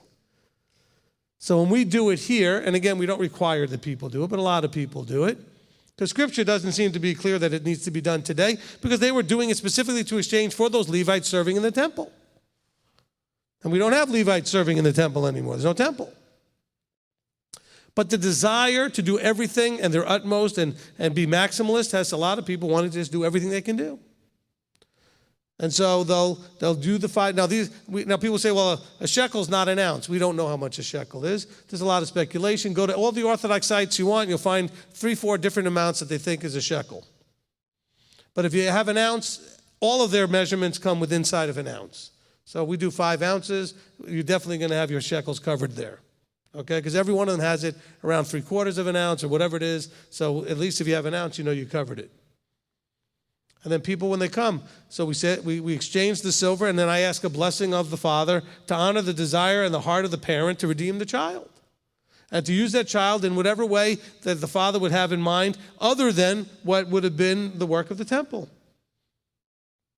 He's still yours. Do what you want with him. You know. And so hopefully that makes some sense to everyone. But this is where we look to for that whole idea of the Pidyon Ben, is Numbers chapter 3. Okay? And starting in verse 46, it says, and for 45 and 46 for the ransom. Going into the 5 shekels mentioned in 47. Okay. Who's next? Okay, in the back, Rabbi Tom. Okay, thank you. If we can get back to the no persons authorized beyond this point and specific roles again, I was reminded of 1 Samuel, where King Shaul, first of all, took it upon himself to act in the role of a priest instead of waiting for Shemuel to come. And then also, he spared Agag and allowed the people to spare the best of the sheep. So what this reminded me of is that sometimes we have unpleasant duties to perform or unpleasant decisions to make regarding people who could be enemies or people who have decided to go away from us. And we can't spare them. We must cry aloud and spare not, because if we, what Shaul did by sparing Agag, he allowed a Haman to live. He created a Frankenstein's monster, and so by trying to be a nice guy sometime, we can do the same thing. Amen. We have unforeseen circumstances because we don't have enough foresight to think about if we do certain things, what it might lead to later. Of course, letting Agag live, an ancestor or a descendant of Agag ends up being Haman. Okay? Of course, King Saul did not see that his usurping of Samuel's authority would lead to his demise. Okay? And of course, Samuel says, why do I hear bleating of sheep and what's going on here? And he's in big trouble. But also it goes to show you who's really the higher authority, the prophet or the king. Okay, the prophet was clearly the higher authority. Because you see, in the case of Saul and Samuel, Saul comes in to the situation all full of himself, and Samuel's starts blasting away, and Saul freaks. He panics now. He knows he's messed up, and the real authority's in the room. That's always one of the things I like to watch when I'm watching movies or TV shows. It's always fun for me to see the person who thinks they have power run into somebody who actually has power. Because that person who thinks they have power is beating up on some people and leveraging them and threatening them and doing all this stuff until the real person with power shows up and straightens the whole thing out going, you just thought you had power. Saul got carried away, thought he was in charge, thought he had power. Samuel said, what are you doing? Why didn't you do what I said? Now, bear in mind, a lot of you this time of year, and I didn't talk about this very much, and I usually do, which is sort of surprising, but this is the time of year where, you know what? You're going to miss, well, let me rephrase that. You should miss some weddings, some graduations, because somebody will schedule them on a Saturday or on a holy day like Shavuot. And some of you are going to really struggle because keeping Torah is going to hurt. It's going to hurt emotionally. It's going to hurt family members' relationships with you. And you're going to think, I can't do that. Yahweh's asking a lot of you, but he's also offering you a lot. What price are you not willing to pay? Your Messiah was striped, scourged, and killed because of you. And you're not going to protect and guard Shabbat or Shavuot and go to a wedding, go to a funeral. I had somebody contact me recently, I don't remember who it was, but saying, hey, I'm about to be in big trouble because a real close family member died. They're doing the funeral on Sabbath, and everybody's going to be so mad at me because I'm not going to go. But I'm proud of the person who decides they're not going to go. we had a ministry that was kind of connected with us way back when, not too far back, but back enough, after I did the Shabbat teaching, and there was a person that was so proud of themselves because they decided not to go to their brother's graduation because it was on Saturday. A young lady in her 20s went to Lee University, and she was not going to go to the graduation because it was on Saturday. Came to me and told me, and I said how proud I was. Well, then this other person heard this and said, don't you just miss your brother's thing because of what Rabbi Steve said, blah, blah, blah, blah, blah. You need to go and support your... I said, and this is a person in leadership. Isn't that shameful? I'm not saying that to embarrass or attack that person, but this is the body we're in. There will be people out there that will absolutely attack me for telling you to miss the wedding. And they'll attack you for missing the wedding. But you don't understand, if I don't go, my daughter will never talk to me again. Well, how long have you been keeping Sabbath? 2 years. You didn't tell your daughter when she first got engaged? By the way, if you have the wedding on a Saturday, I'm not coming. That was your fault. Were you embarrassed? Were you ashamed? Did you not want to declare your stance? If I had a non-Torah observant child and I knew that they were dating somebody, I would tell them right up front, look, when you get married, I would love to be at the wedding, but don't do it on Saturday. Don't do it on a holy day. Check with me to know when it is. I want to be there. That would be honoring mother and father on their part. But you have to let them know. But I used to always marvel at watching how small the group would be on a few of the Sabbaths at the end of May into early June, because everybody's going to graduations instead of being at services. And so I used to talk about that a lot more right as we're leading up into May, June. But I see most of the group that we have now is grounded enough that I don't even worry about that. I don't see them doing it. What was that? Family reunions too. Yeah, we had a few of those. Oh, family reunion, got to go. Listen, my wife will tell you the stories. My mother used to invite us. Now, you got to remember, my parents are Jewish, but they don't keep anything, okay? They're like Christmas, Easter Catholics. My parents will go to Yom Kippur and Rosh Hashanah. They'll light a candle or two for Hanukkah, and they'll have a Seder. But they don't keep Sabbath. They don't eat right. So my parents would invite me when my brothers are in town in New York to fly up there with my family, and then they're going to have a little family reunion get-together on Saturday. And I would say, that's great. We'll go to services, and we'll see you after sundown. And they understood that. And I kept saying, look, you keep scheduling things on Saturday, I'm not coming. Schedule it on Sunday. Now, here's the funny part. The reason they didn't want to do it on Sundays, they were protecting the Orthodox side of the family. My brother married an Orthodox family. And that Orthodox family, they needed to see on Sunday because they couldn't do it on Saturday. I said, oh, good. You protect them because of Sabbath, keeping it on me. Because they needed Sunday to see that side of the family because they couldn't see them on Saturday because it was Shabbos. Ashkenazi, Shabbos instead of Shabbat, same thing. Okay? I do that just because it makes Sarah Beth cringe. Okay, so we'll have to dig down to figure out what's your aversion to the, never mind. Okay, but keep that in mind. Nobody told you this, well, that's not true. I was going to say nobody told you this would be easy. Yes, every preacher you ever heard till you found me told you it was easy. They all told you that, diamonds are going to start popping out of your belly button and everything was going to be just roses everywhere. No.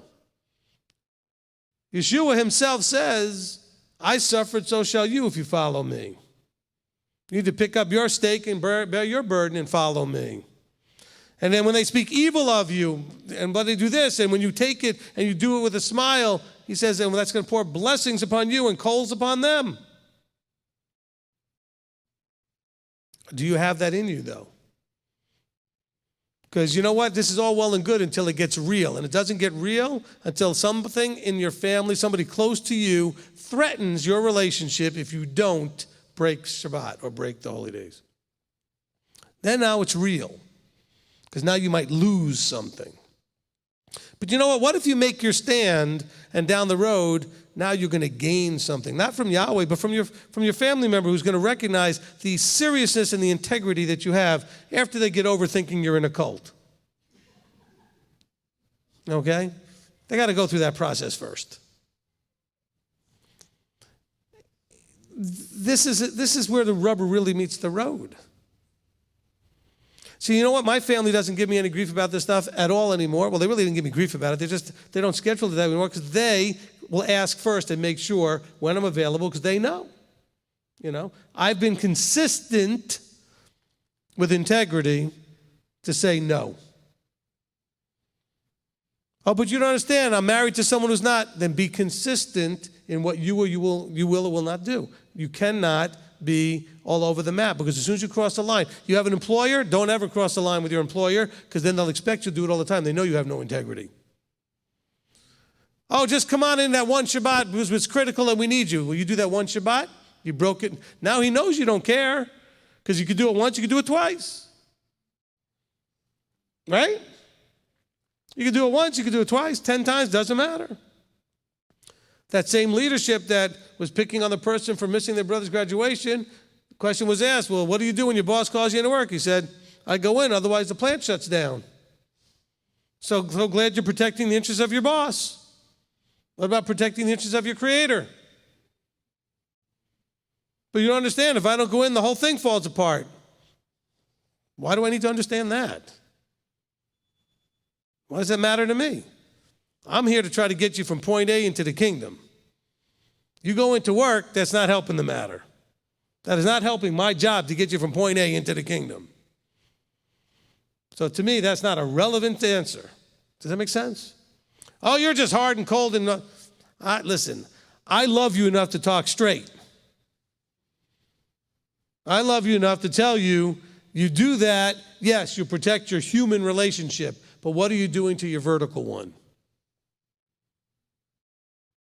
Well, he wouldn't want me to lose my sister or my parents. No, he doesn't want you to.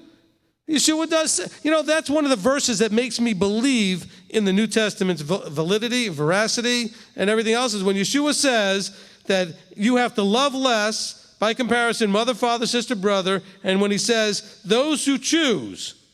Okay, he says here in Matthew 10, see again, you got to know that's in the upper left-hand corner of my Bible. Okay, so I knew where to find it. He says, I have come to bring a division, a man against his father, a daughter against her mother, and a daughter-in-law against her mother-in-law. That's Matthew 10:35. In verse 34, he says, do not think I came to bring peace, but a sword. The sword to divide between truth and who's willing to stand with him and those who won't. He didn't say, I just came and because of me, everybody's just going to be singing Kumbaya and happy. He said, a man's enemies are those of his own household. He who loves father and mother more than me is not worthy of me. Wow, do you not get that? If you love mother and father more than him, you're not worthy of him.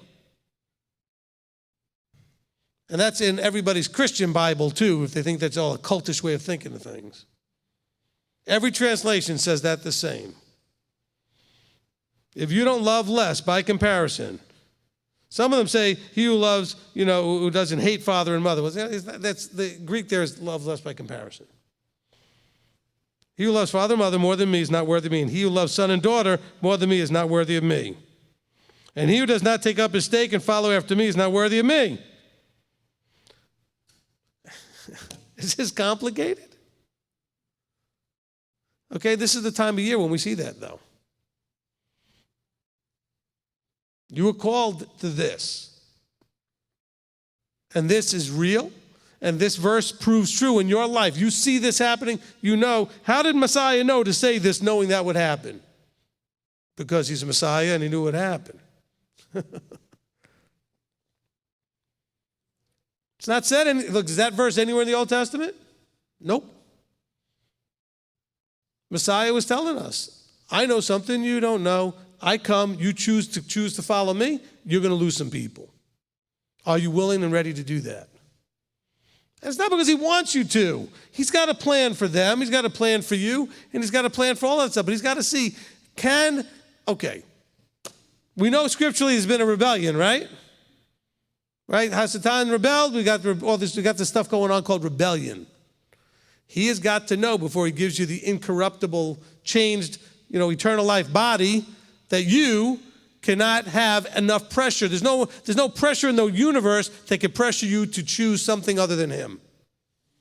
He's got to test your limits. Now, that's not going to be fun, but he's got to know. Oh, but he knows everything. Well, but it's his choice, and he's chosen to see you show it. You're going to be tested to your limits with a way of escape provided. We talked about that on Shabbat in Corinthians. But you will be tested. And you're not getting the eternal life just because you made an altar call. You got to pass the test. He's got to know that he knows that you will always choose him above everything. He's got to know that he knows that you will choose him above everything. How is he going to know if he doesn't put you to the test? Make you make a choice. That make sense? Okay, you get it? I don't know how we ended up on all that, but anyway. Next question. All right, Sarah Beth. Okay, now I have two. I had only one until you said that last part. Okay, you're welcome. If I can detangle them. Okay, so you just talked about the scripture in the New Testament where Yeshua talks about having to choose over father, mother, so on and so forth. I know there's nothing directly that links back to the Old Testament, but would it be fair to say that's a rewording or another way of looking at the scripture that talks about if your father, mother, brother, someone, your close friend comes to you and asks you to do idolatry? I guess it could be considered another way to look at Deuteronomy 13, but that's specifically talking about following a false prophet and leading away from Torah. Yes, I think you could see a linkage there. Okay. Because that person is supposed to be taken out and stoned. Okay? Go ahead. That's a great linkage. I appreciate that. So that's Deuteronomy 13. If you're not familiar, go listen to the teaching, Beware False Prophets. We deal with it a lot. But the person that would lead you away from Torah, and that could be your brother or your sister, your mother or father, whatever, and that doesn't matter, you still take them out and you stone them. Okay, but remember, in their case, your parents aren't trying to lead you away from Torah. They're upset that you're going towards it. So it's somewhat different, but I can see a linkage there. Okay, go ahead. And I have you and Brianna to thank for the fact that I caught myself singing along and very much enjoying an Ashkenazic song the other day. Thank you. You're welcome. But the comment/question. Baruch Hashem Adonai. Sorry, it's just the way that the accent is, and it just seems to irritate those who are not, well, never mind. You have a background with dealing with that when you were in Israel, I understand. You're deprogramming it. I appreciate that, but it... Good. Okay. Toda. All right, so it may have just been the way I read it this time, and I may have been connecting it wrongly. But chapter 4, verse 19 and 20. Where are you? Bamidbar, chapter 4, 19. Okay. You know, in some places it talks about Aaron having to do certain sacrifices and don certain clothes to be able to go into certain places or do different things. But here, the only qualification is given is direct permission. Kind of like going into a blues house to help pack. You don't touch anything until they tell you to move that one thing.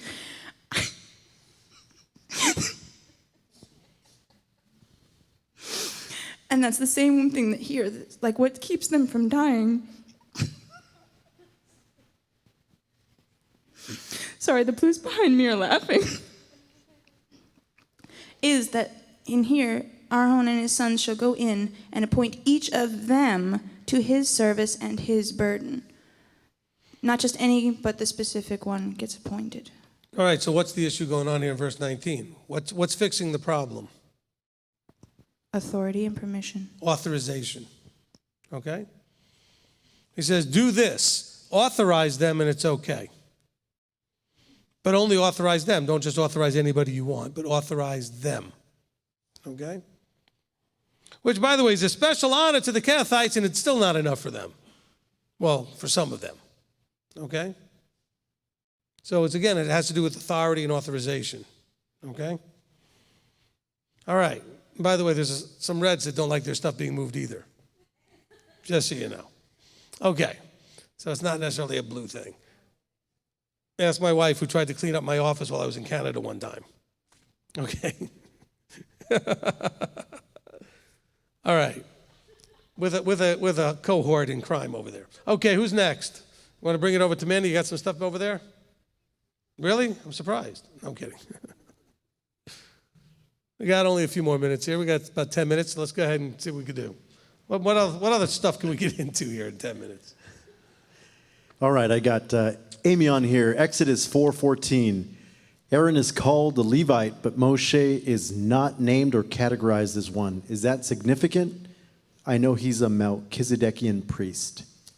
Exodus 4? Or Numbers 4? She probably meant Numbers 4:14. No, 4:14 doesn't have that. Okay, so it must be Exodus 4.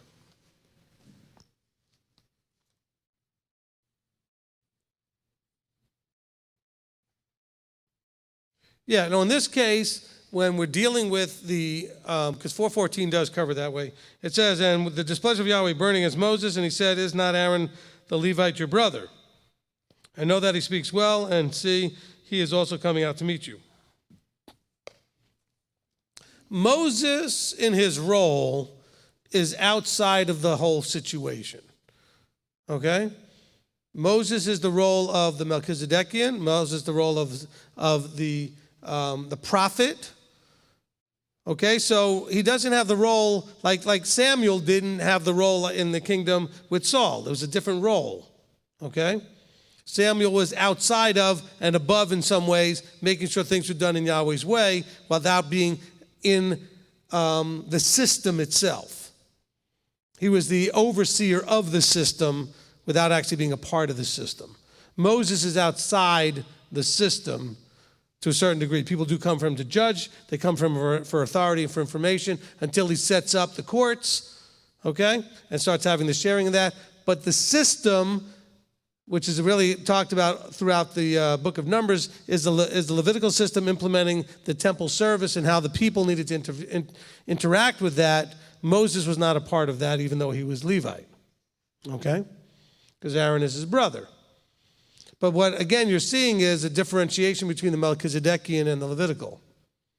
Moses had a whole different role that was connected to but not a part of that system. And so he was the one that actually anointed and appointed those in that system. We just read how Aaron would anoint and set apart those that could do certain things under Aaron's authority, but Moses anointed Aaron and his sons. So he's above the whole system. Okay? So hopefully that answered that question. Next question. Bonnie's question is, do we know why Aaron and his sons were assigned as high priests after Aaron made the golden calf? Is it a stretch to say it was so they never forgot which Elohim they were serving? Wait a minute. That calf just walked out of the fire. And then a calf just came out. No, I'm just kidding. It's one of my favorite bizarre verses in the Bible. I don't know. We just put this gold together and a calf walked out. Okay, so I don't know, we'd totally be guessing. I don't know why Yahweh did what he did. I think that in the events that happened after the golden calf, Aaron and his sons and the Levites redeemed themselves by stepping up. They recognized the mistakes they've made, kind of like David does. I mean, David steps up after making his mistakes. A lot of things with Yahweh, and this is really encouraging, hopefully, to all of us, is it's not about what you do and the mistakes you make, but what do you do when you recognize them? And I think that Aaron and his sons, after making the mistakes, recognized them and stepped up. And that was the point. Okay? Elizabeth wants to know, are the mixed multitude included in the census count and possibly in the tribe of Levi? The mixed multitude, by the time we get to this, are no longer mixed multitude. Because we start seeing, look, some of the people that we see when we look at the leadership, when they do the spying of the land, etc., they're in tribes, but their lineage is not actually of Israel. They've been assimilated into. All right? Anybody know any of the significant ones? Okay, you got Joshua and Caleb was not actually born into one of the tribes. Okay, we have an assimilated Israelite. Okay, so I think at this point, the mixed multitude is no longer a mixed multitude. They're now being assigned to tribes. Okay? Janet Hoffman has 2 questions. Rabbi Steve. No way. Is chapter 4 connected to 2 Timothy 2:20? That's the first question. Is chapter what? Chapter 4 connected to 2 Timothy 2:20. Do you know how many books there are between chapter 4 and 2 Timothy? What do you mean are they connected? There must be like 57 books between there. All right, 2 Timothy 2:20. Hold on. Yes, sir. I got to look that up.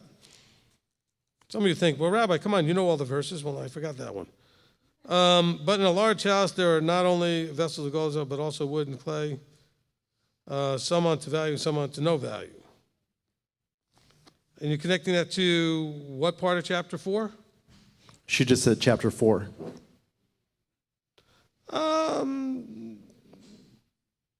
Okay, I don't know that it would connect directly to chapter 4 as much as that there are issues that are going on in this verse in Timothy that can go and be applied to the whole picture of what's going on eventually with some of the rebellions, etc., with those that, in the house that have value, those that have no value. And by the way, it's not because in the case of people, the thing itself didn't have value. All people have value, but you can choose to be of no value, to be useless. Okay? So I'm not sure that it connects directly to chapter 4, because chapter 4, they're talking about all these valuable things and how Yahweh wants them to be handled and packaged and put away and stored and then transported and set back up and such. So I don't know that it actually connects that way. But I think that there's a metaphor here that has to do with, how we can choose to be of value or not. Okay? Second part of her question was, in the New Jerusalem, will each of us be given a specific function to do? Yes, and I have a list of those in my drawer in my desk. I'm sorry. I'm sure we'll all be very clearly given and understanding what he expects of us and the roles we will play. And now all of you are trying to find out how you can get to my desk to see the list. Okay. All right, Rob Wyatt. Speaking of touching the ark/set-apart items, was this just for the Israelites, the set-apart people? Because when the temple gets destroyed, items are taken by nations. Yeah, no, there's definitely some times where you see, look, the ark gets taken. Okay, and the ark ends up with the Philistines, and you have some things going on there. Okay. You see certain punishments that are that are received for doing those type of things. They're different. I think that Yahweh decides how much his presence is connected to items when the Israelites are there and there's a temple and he's there versus when the temple is destroyed and things are being stolen. That doesn't mean that he doesn't still pour out some sort of a curse on people for dealing with things, but it doesn't work exactly the same. Okay? It's almost like the same thing, like you who know better are going to receive a different judgment and punishment than those who don't know better.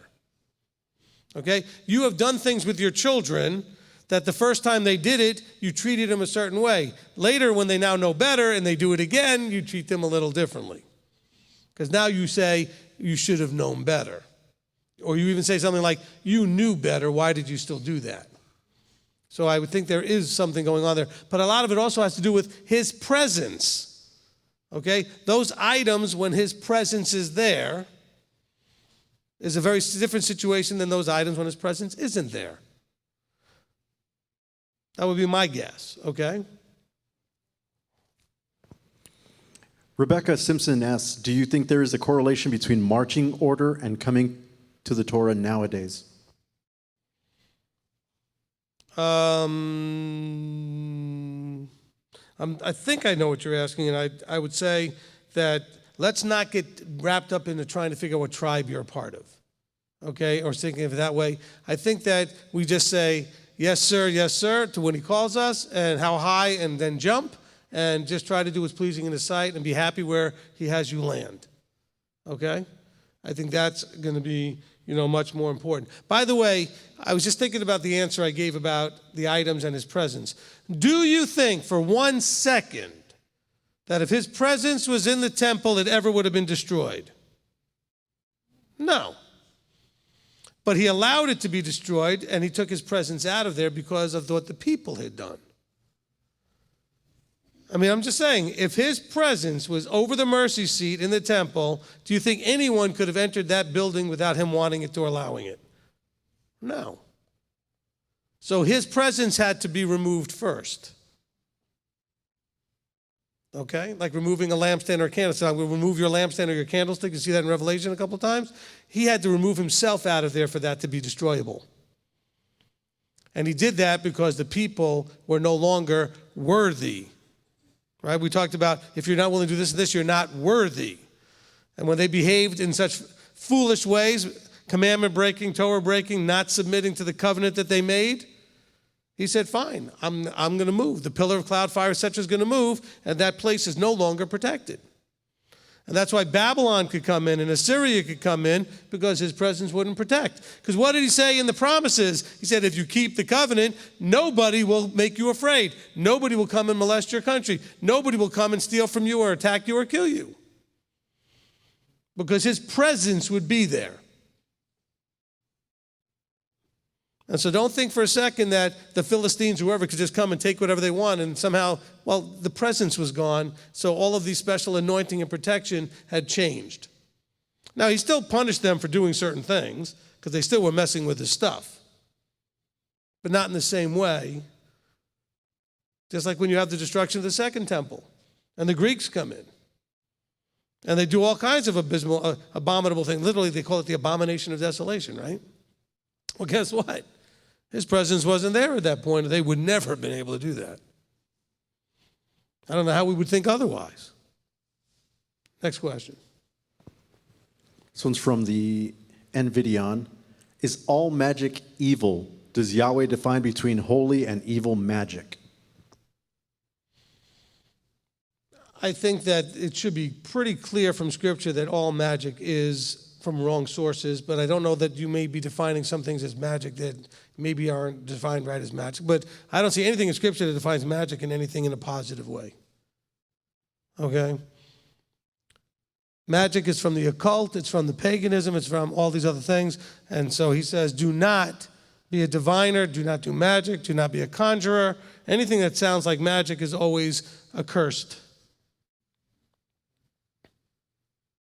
Now, of course, we may have a discussion of what actually is magic or claims to be magic, and I don't know how that discussion will go, but I'm saying at least understand that scripturally there's no place ever where magic is approved of.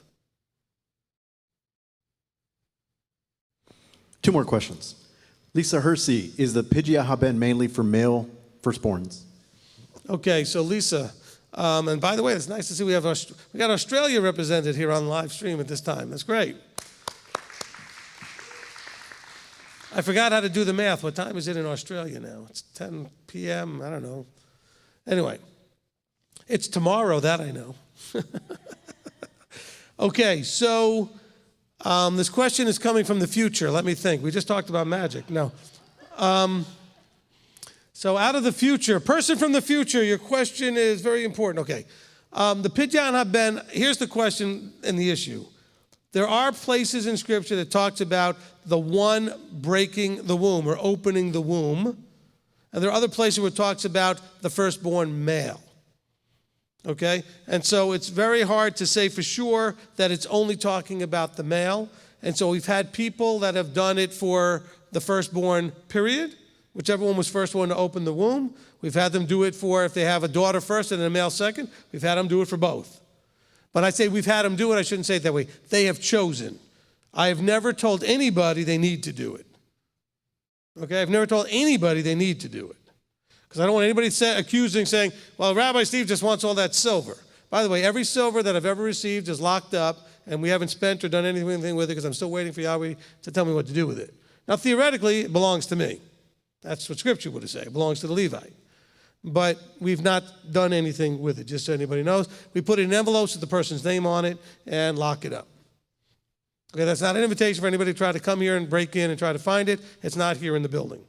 It's in mason jars in the backyard of my great-uncle's third cousin's house. Okay, so you won't find it. Okay, so anyway.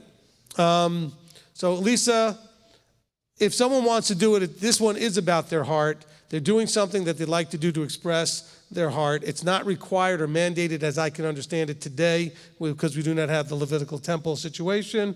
And so, I would say just more is better. Okay? I mean, just as, always be a maximalist. So, if I had the situation where I had a daughter first and a son second, I would have done both. That's just me. Okay? She chimed in with another question. Would that include legitimate firstborns? I don't know what that means. What do you mean legitimate firstborns? I was hoping you knew. Meanwhile, Michael Norwood, in regards to the redemption of the firstborn, after the generation was killed off into the wilderness, is it possible for the firstborn was the one that passed over into Jordan? I'm not really sure I understand Michael's question, and for some reason that made your beard itchy, but okay. Look, in the literal understanding, the firstborn of all of the Israelites was not had to redeem. It was only the excess. Okay?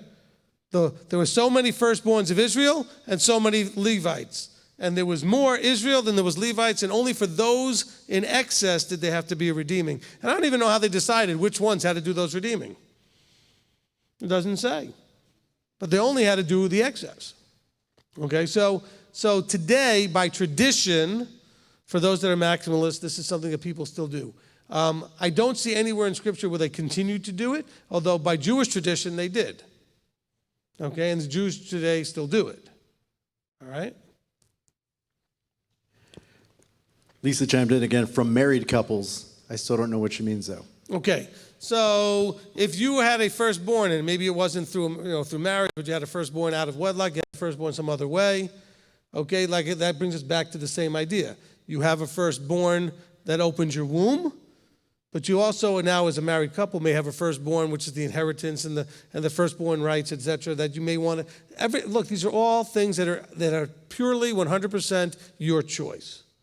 This is not a Torah issue where there's a commandment that if I don't give you the right instruction, you'll be in trouble of. If you don't do this, I truly don't believe you'll have a problem. I cannot find a mandate scripturally for you today to do this. I can't find actually a verse that shows that they ever did it again after this moment. This was done to fund the Levites initially. Okay? However, a lot of people have done this, and a lot of people have found incredible blessing. The fathers honored what they were doing to bless them in lots of different ways. I'm not claiming that's why you should do it. I'm just saying people have done it for their reasons and wanted to do it for their reasons. I've had people redeem themselves because they don't have parents around to do it, but they're firstborns. I probably had a dozen or more people do that.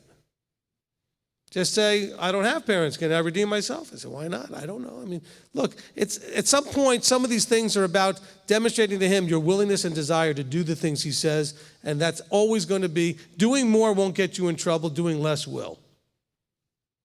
Okay? You're never going to be in trouble because you did more than you needed to.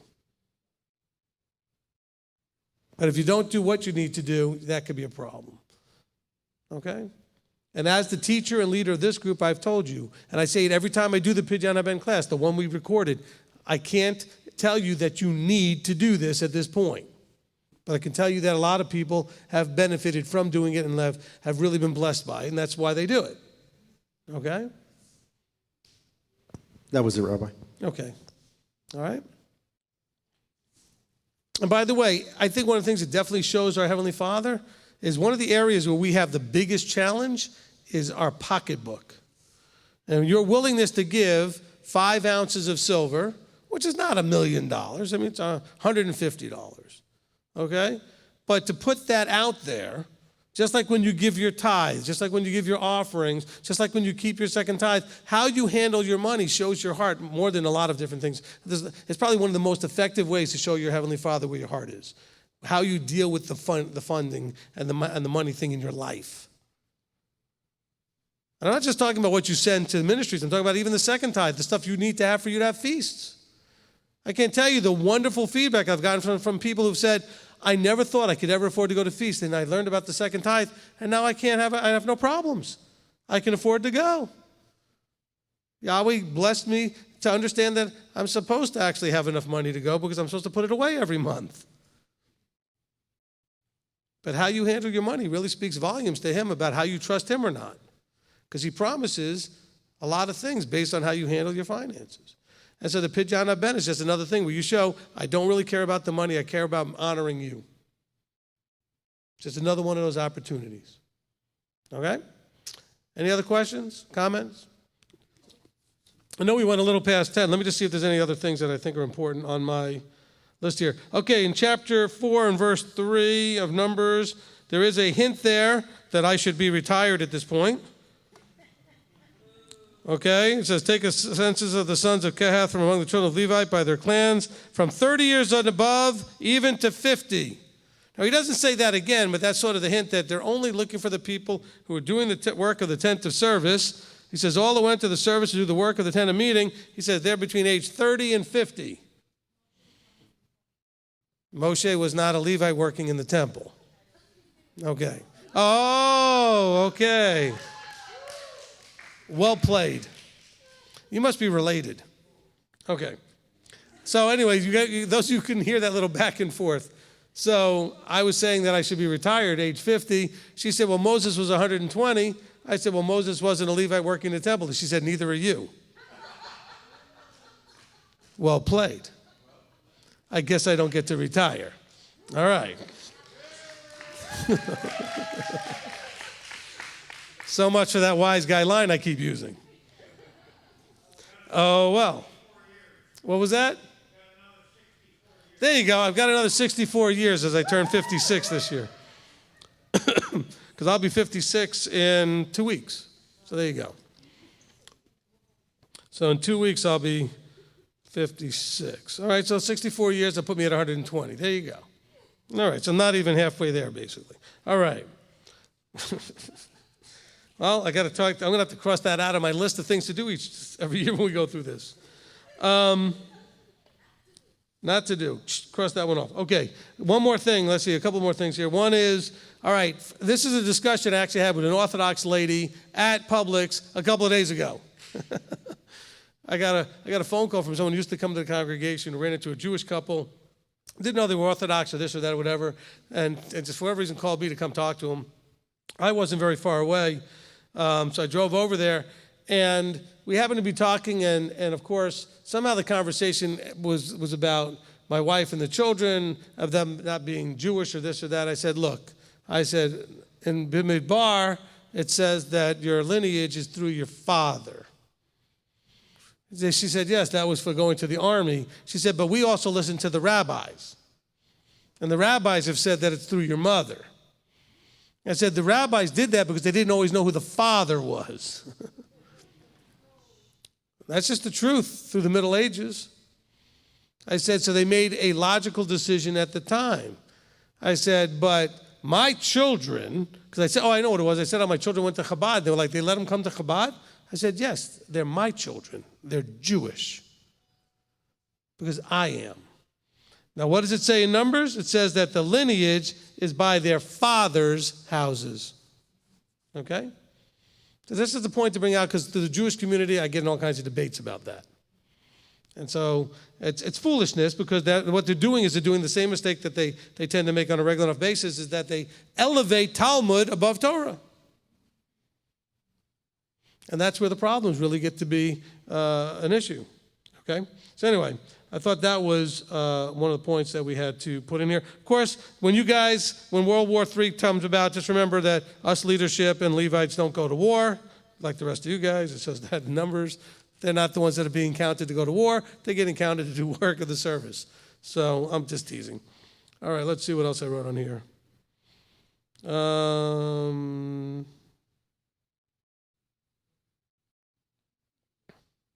I think that was it in my notes. I have like 3 pages of notes that I took at different times when we've done these studies over the years. And I guess I keep losing the paper that I wrote it on, so I keep writing a new one. So anyway, so I've got that. I think that's going to cover it. Appreciate everybody. I hope that was a blessing as we go through. Let me go and see if I can put my camera on. Oh, no, I guess I'm always on now, the live stream. I used to have to put the picture on. We didn't get to play Guess the Color of the Shirt game. Did anybody get it right on live stream? Well, we didn't do that. Sarah Beth did. She's wearing the right color. So, but I can give everybody a scratch. There we go. All this Torah studying makes my beard itch. Anyway, Marty, when are we going to have the legend of the coin? Soon. You're fired. Okay, so, well, we need that. Let's try and figure out a way to get that soon. I want that out there. I want people to be able to see that. Legend of the coin. Okay, so you all know the real point of the coin, I can do it real quick, is the Pidyon HaBen, right? Problem is, also a lot of groups in the military sector use these as challenge coins, where they had to carry them around from their military, from their divisions, and from their companies. They had a challenge coin. And you had to keep it on you at all times. Even police had that in their precinct that they had. I know that one of the guys in the congregation gave me one of his coins from his precinct. And you had to have it on you at all times to identify who you are. And then the challenge was, now the guys, remember, these are guys in the military, they'd go out to a bar, go out to dinner, somebody pull out their coin, slap it on the table, you didn't have yours, guess what? You were buying drinks, you were buying dinner. And so I said, hey, I like that. This will be the MTOI challenge coin. So the guy who told me about that, who was a military guy, I said, that's great. So later that day, pulled it out of my pocket, and guess what? He stood up to get his, and he had changed his pants for Passover, and he didn't have it on him, and I got him. So the next day, I went to do it again. I went to pull my hand out of my pocket with the coin, and as I'm lifting that, he goes, are you challenging me? And he sounded really confident. Now, the way it goes is if you challenge somebody and they have it, now it's on you. It's not like it's nothing. Now you get to pay for whatever, do whatever, push-ups or some other thing. So I said, no, I'm not challenging you. My beard itches. And I started scratching it. I was just thinking quick on my feet. And now look what it's turned into. Crazy people around the world scratching their beards with a coin. We are a cult. That's weird. But anyway. But it's something that's our unique, funny thing that we do. And actually, what made it go crazy is as I told that story to one of the guys in the group, and he thought it was the funniest thing ever. And so he just would send me little Marco Polo videos everywhere he went, where he would scratch his beard, or he would scratch the beard on the little guy that was a wooden guy who was the restaurant figure. You know, sometimes you have a restaurant like Captain Somebody's, and he'd scratch that guy's beard. I mean, and so it just became this viral thing. Anyway, so it's really supposed to be for Pidyon HaBen. But we have a lot of fun with it. All right. And those of you who just think we're crazy, well, you don't have to follow along and watch. For those at home, scratch your beards. Okay, so you got to see in the men's Marco Polo, it's not easy. We're getting towards Shavuot. The guys would scratch how many times at the day of the count. So they're sitting there going 40-something, scratches. Because some of them are doing it like this. And they say, okay, that was 45. Oh, I'm not so sure. Slow that thing down, mister. No. Count them out. Okay. But we do have guys counting them out. Of course, what's happening is their beards are turning white. It'll do that. That coinal silver is also very healthy for you. Okay, anyway, I'm sorry. That was my tangent. We had a lot of fun with that. That's the end of the study. I'll let you know, we didn't have anybody stand up to open us. We should have done that. Let's have somebody close us. Who wants to close us out? Manny, you got the mic still? No, sir. Oh, and you don't have to run. Just close us out. Hold on, we got to turn the mic on you. Okay, I get to do it again. Praise God. Yeah, hold on, we'll get the camera on you and then we'll know. Stephen's got to wait till the thing turns on so you can see. There you go. Ready? All right. If you'll all rise, we'll close in prayer. Father, we thank you for your Torah, Father, and for your anointed, appointed, our Rabbi, to dissect it for us, to reveal it to us, to explain it to us, Father. And we pray, Father, in the mighty name of Yeshua, our Messiah, that the words that we have heard this evening, Father, will be close to our hearts, Father, and in our minds. And in your word we will meditate day and night, that we might not sin against you. For our brothers who are on wherever they're watching us, Father, in the live stream, on the other side of the world, in their homes here in Cleveland, Father, and wherever they are, Father, along with this group, we pray, Father, that you will transform us into the image of the Son, Father, and that we would, Father, show the nations, Father, through our love for one another and above all for you, who you are, and may they turn to Torah, to the way, to the truth, to the life, to Yeshua. And in his name we say, Amen, ve'amen. Amen, amen, amen. Thank you, Owen. See that? You moved here. We're going to make you work. There you go. Actually, you know what? Are we still on? Come on up here if you want to wave. Let's go. We can do that. Those of you who want to come up on camera, we'll wave. We'll do a little Rosh Chodesh. It's after Rosh Chodesh already, but still, we'll do a little Rosh Chodesh Sameach and Shavua Tov. How's that?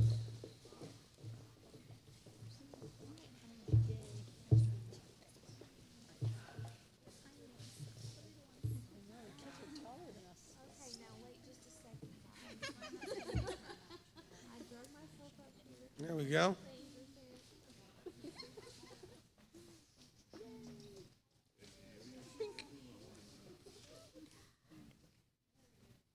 That's all right. Well, they're using the other camera, Stephen. You can come over here. All right. That's fine. You can stay there.